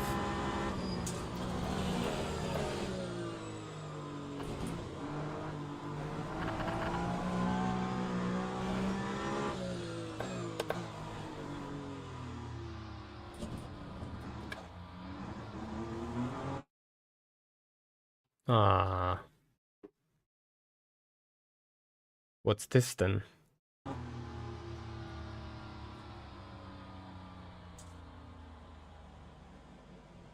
What? It just auto-pose itself.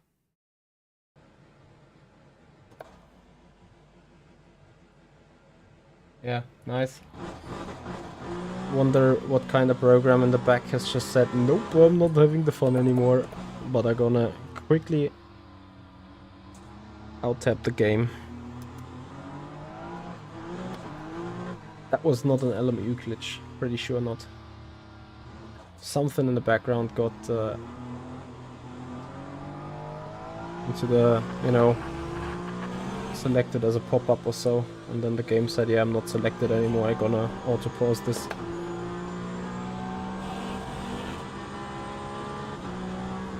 Thank you so much for the subscription there, much appreciated.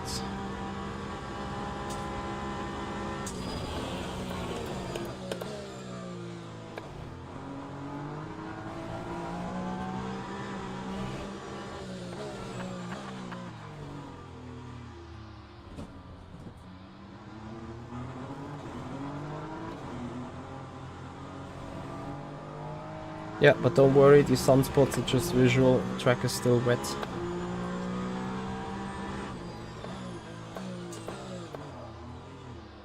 No, no, no, no, don't spin, don't spin, don't spin, don't.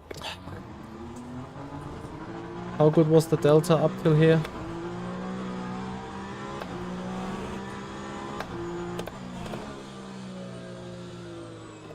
Okay, I need to brake earlier for this. Nazari, thank you so much for the subscription on the YouTube channel. Welcome to the stream.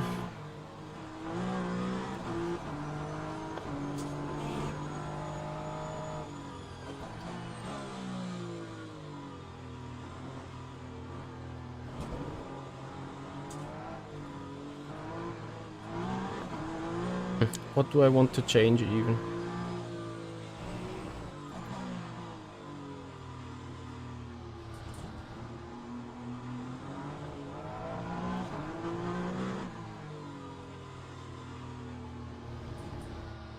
I could try opening the diff a little bit more, but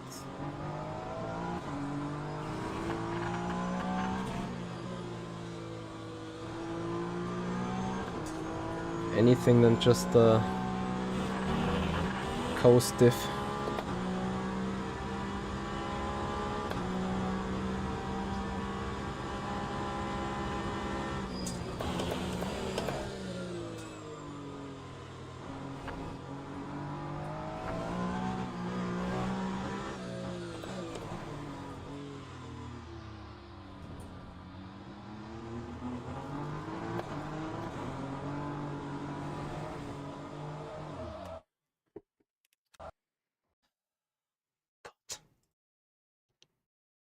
Hmm. Yeah, I should have known.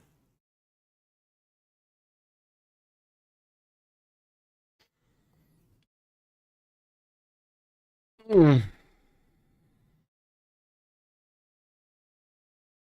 Yeah, in all honesty though, what was the final lap time that we had? Were we still in the 50s?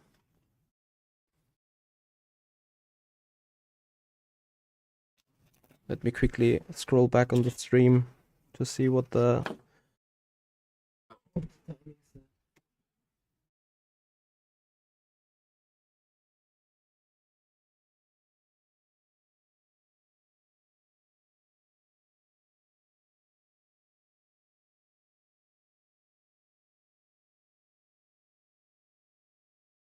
1 has the time.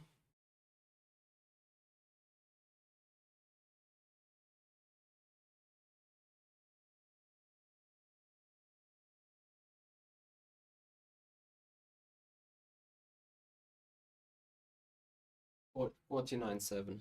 Okay, guys, I'm gonna end it here.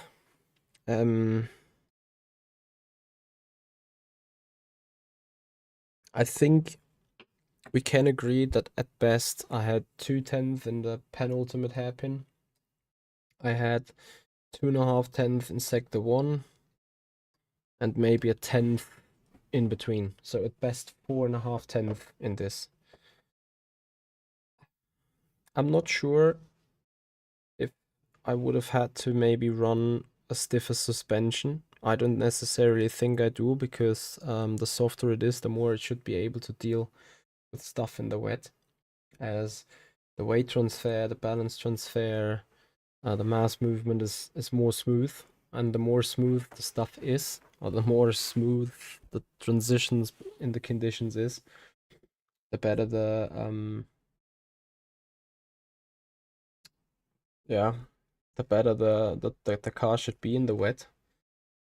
I come to the conclusion that the Peugeot is simply not as quick in the wet conditions for whatever reason. I think, and maybe that's the point. Since the car does not have a rear wing, it suffers acceleration out of low speed turns. Maybe it just needs high speed corners, like, I don't know, get the car out at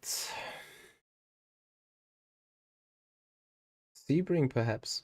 Maybe get the car out in Sebring or Spa. Perhaps get it out in Spa, and suddenly you'll see that the car is doing awesomely well, because it's like a four-wheel drive, literally half a lap long. Maybe it's this track, but yeah, I don't know. I don't know really what to say. I don't think the Peugeot is good enough in the rain. At least not at Portimao. I'm gonna put that as a quote. Grodonas, thank you for a raid with a party of 101. Thank you so much for joining. How are you guys? How was your stream? Thank you for the follow as well. Much appreciated. So, let's see. What are we up to? What is everyone up to right now? Hey, Robin. Portimao, Bahrain, not good for the Peugeot. Might as well be, yeah. So here we would have a couple of guys ready to do an intermediate race. Sadly, I haven't tested this yet. Therefore, not going to go into it. Then on the beginner series, fixed. Yeah, I don't like the GTEs. Just not gonna do it either. See a couple of GTE experts here.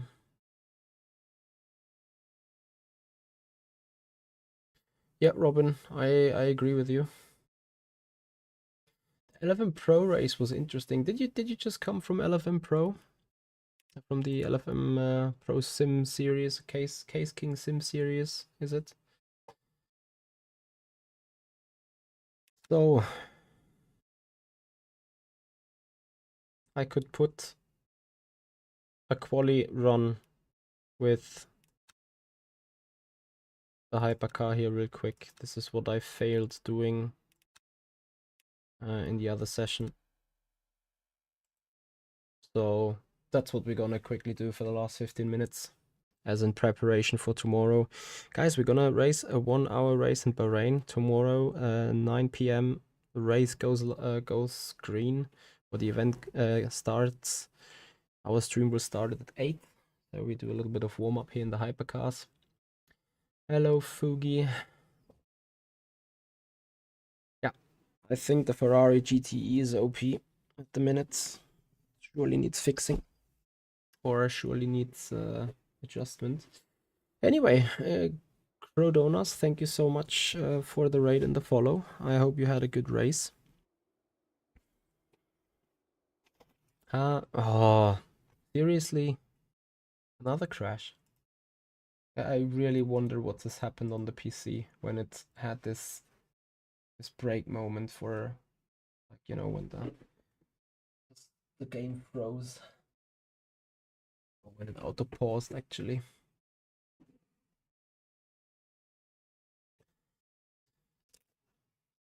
So, people that came over from Crodonas, my name is Michi. I am usually an R-Factor 2 driver, R-Factor 2 esports driver, and R-Factor 2 fanboy. So of course, Le Mans Ultimate is now a second home. And if you are curious about Le Mans Ultimate, if you want to know more about this awesome sim, how to maybe get into it, how to find out the little bits and pieces that make this one interesting, then type in !sub. I'll give you the link here straight away. That will get you to my YouTube channel where you find tutorials, how-tos and guides about this Le Mans Ultimate simulation. Yeah, Robin, I'm going to release a little bit of a show short about the hypercars or about the cars in the next couple of days. Got a little bit of ideas regarding recording. Daniel94, thank you very much for the follow. Welcome to the stream. Yeah, and again, guys, if you appreciate Le Mans Ultimate, if you want to see more of this, if you want to see more streaming and more content regarding that game, then this is your channel to be. Follow us on Twitch, subscribe us on the YouTube channel.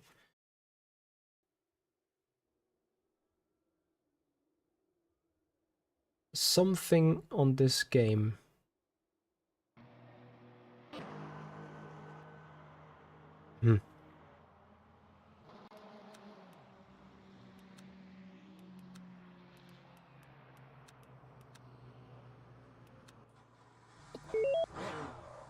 It's night already, 18 more minutes, it's fine. Let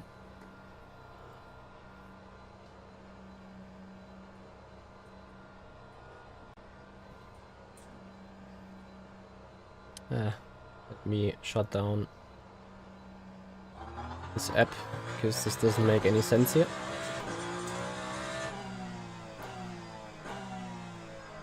Yes, but as you just mentioned it's mods and not official content.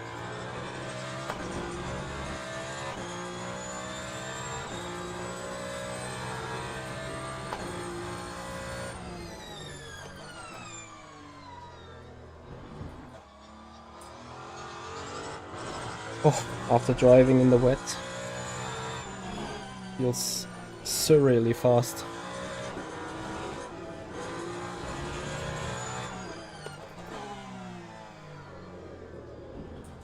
And grippy.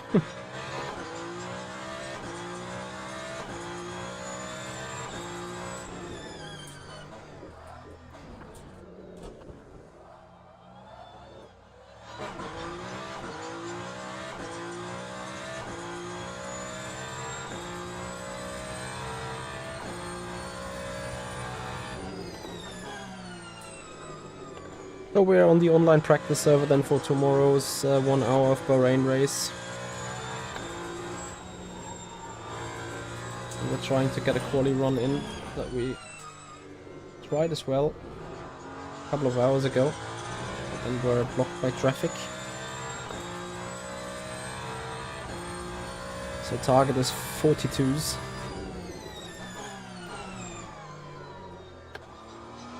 And I assume it's lap 2 or 3 that is fastest here, but let's give it a go.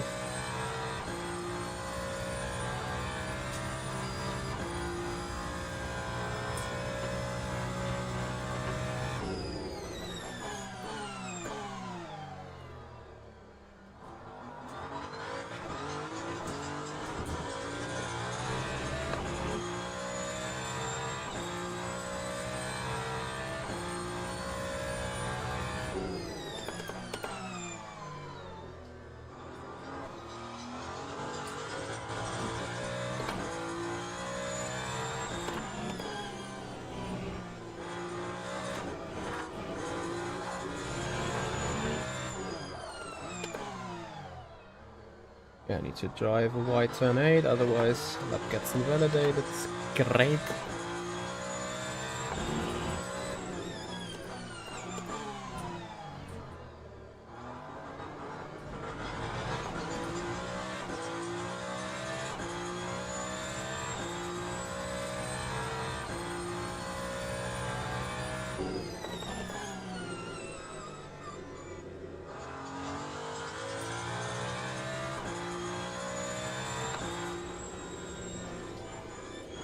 I don't know.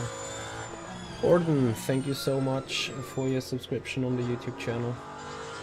My biggest issue right now is, for as long as I'm on the brakes, I'm understeering under jailbreaking, and the moment I release the brakes, the car is turning absolutely fine.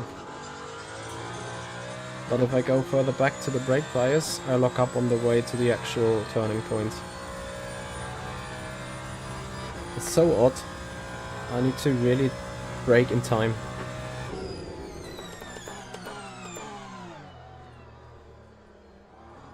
And then force myself to release the brakes in order to allow the front end to turn.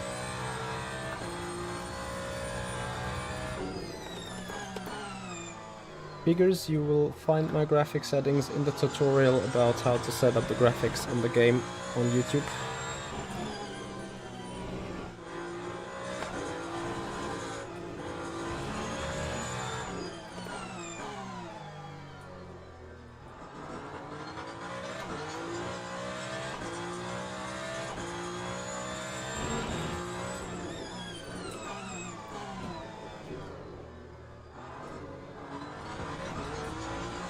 Still lacking 2 or 3 tenths there.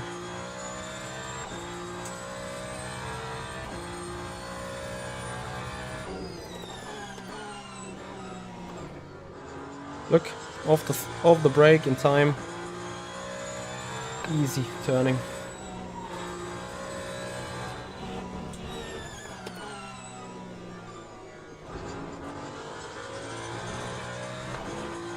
So what is that? Still a high 43.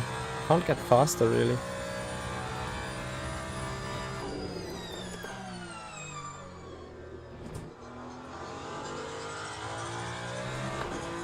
And now it's low 43. So tires up to temp. 43.3.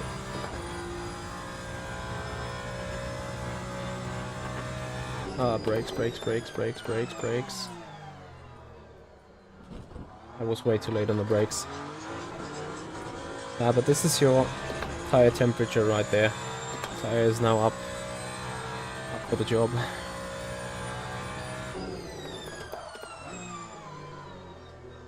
Of course, this is what I meant. Already had the rear lock up now. Get off the brake to allow the rotation.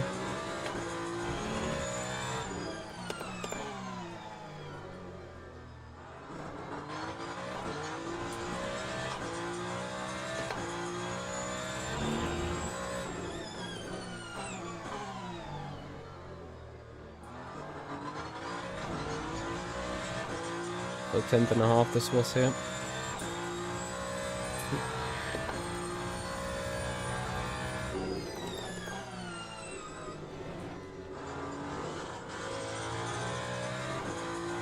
Car's gonna be in my way.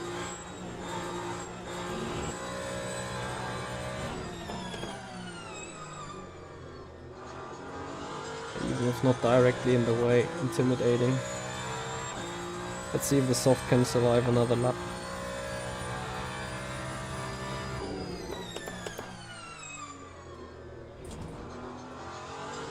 It's a good final turn at least.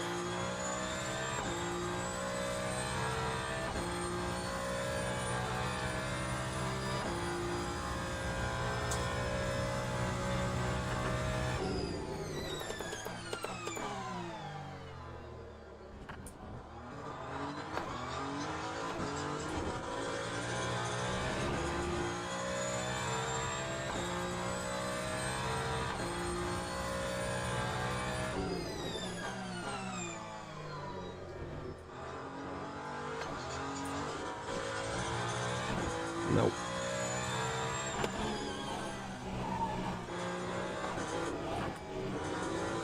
I'm pretty sure that these softs are, well, not done, but they've had their peak.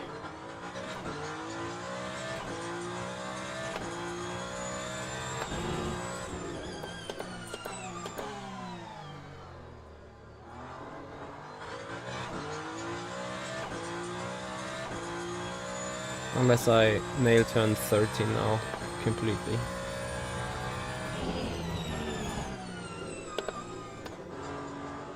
Nah. Okay, 10 more minutes, we have another chance. So, let's go.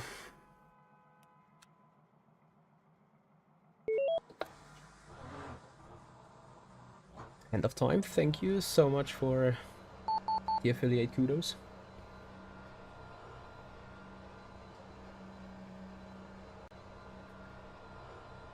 So tomorrow, guys, around the afternoon, we're gonna start with a little bit of competition system racing, maybe. And we're gonna start with getting the Ferrari Hypercar ready for the 2.4 hours of Le Mans on Sunday. These streams are already scheduled. They are starting 8 PM every time. Well, a testing stream tomorrow, obviously at a different point, because we are starting with Bahrain here at 8 PM tomorrow. But on Sunday, 8 PM for the 2.4 hours of Le Mans. So looking forward to see you guys there.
I should use this lap actually to get these tires up to temperature instead of straight away pushing. Let's see.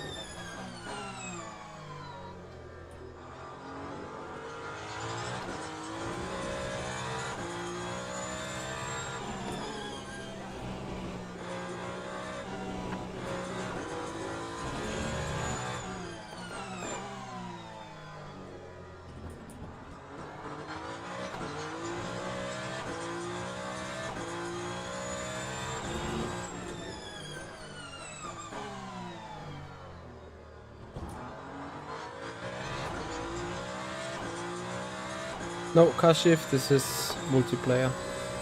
Competition system.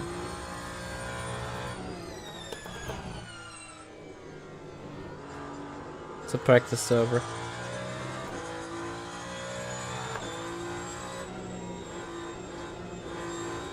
So this and another lap, maybe 3 laps in total to go, and then we're gonna call it a day and have a raid. Yeah guys, I hope you appreciate the stream. If you do so, please have a follow on Twitch, subscribe us on the YouTube channel. This would be massively appreciated.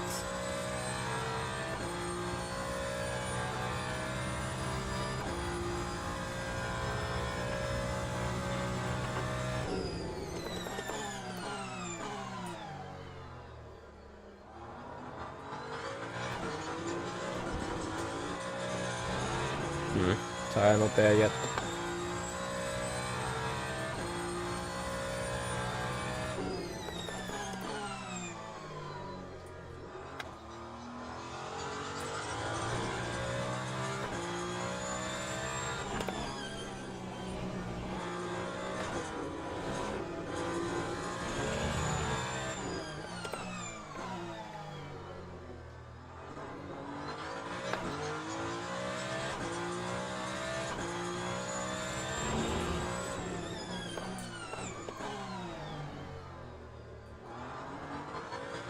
Oh yeah, that is a good exit.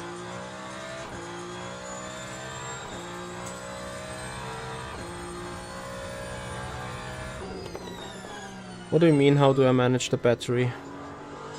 I mean, I need to alter the deploy or the region mappings.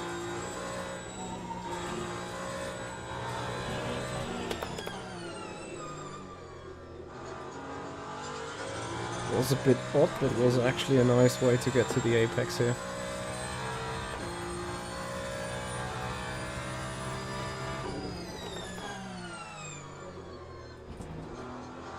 Oh, beautiful final turn. Oh my god.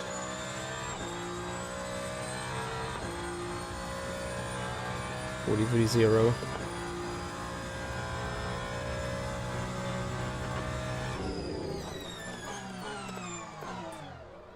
And too late on the brakes.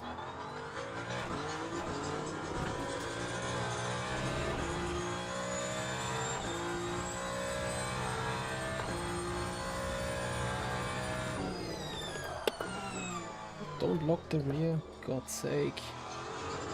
Same shit every time. So, I would have been probably held up by traffic anyway. I can do a high 42. We have 3 more minutes to do so. But, I mean, it's not important anyway, right?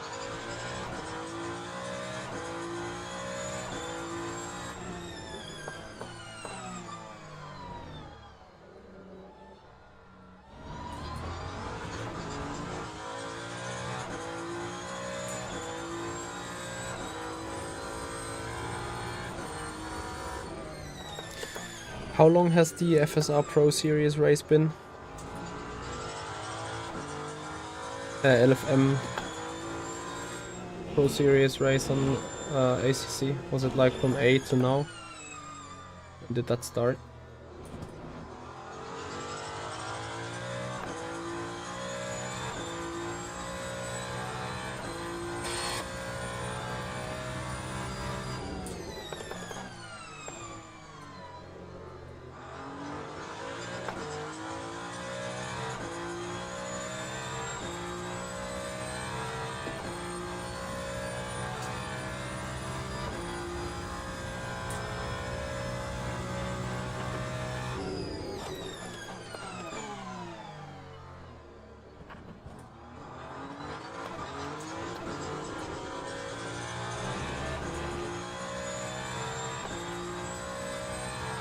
I've already done a setup guide video for this car on this track.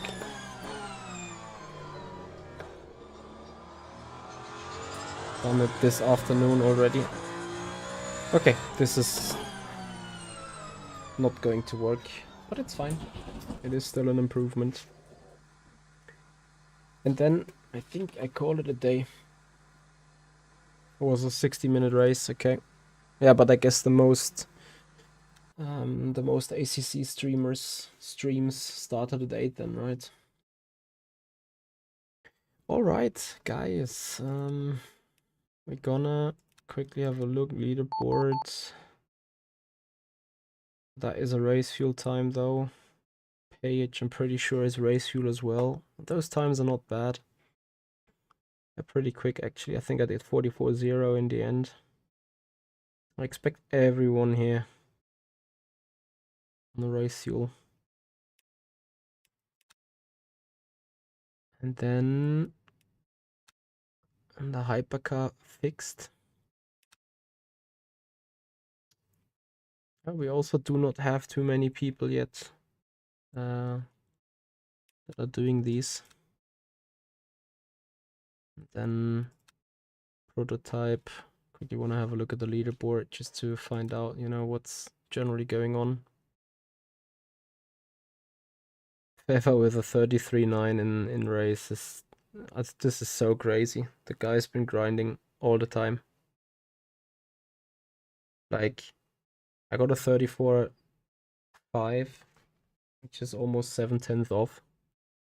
Simply because I didn't go around like all the time. But this is such a crazy leaderboard. Sadly we can't go up in the pages. The top 100 being in 1.5 seconds. And this is just fastest laps in the race. It's actually a shame that it's not showing the leaderboard out of a practice session, but either way. Because I think, you know, it's a bit hard to judge how good something really is when it's done in the race. How much slipstream did he have? Maybe also Fiducci never had a clean lap because of traffic. I put this 34.5 after overtaking Sasha Lehmann in the race that we did together, like in lap 5 or 6. By that time, my tire has already completely peaked. So I think it's a bit bad for comparison. It obviously gives a tendency, but yeah, either way. I see, Simon. I see. Right, guys, that's gonna do it for today. That's gonna do it for this one. Once again, thank you so much for all the new follows and subscriptions on the channel. Really appreciate that. We're now having look what has died.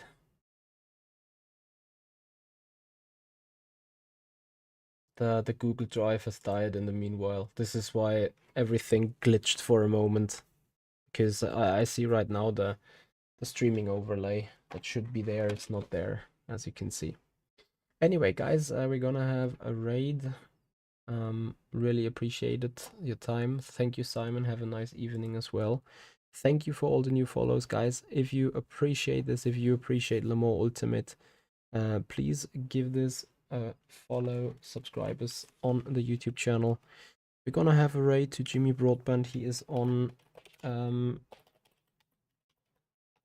Mans Ultimate as well. So you guys are watching one of your favorite streamers, most likely doing one of your favorite sims, hopefully soon. Guys, thank you for your time. Once again, if you want to know more about Le Mans Ultimate, check out our YouTube channel. I've put the link here straight again for you guys to click it. And check out the tutorials that we've put out for the sim. Guys, have a nice evening, everyone. Enjoy Jimmy. Bye-bye.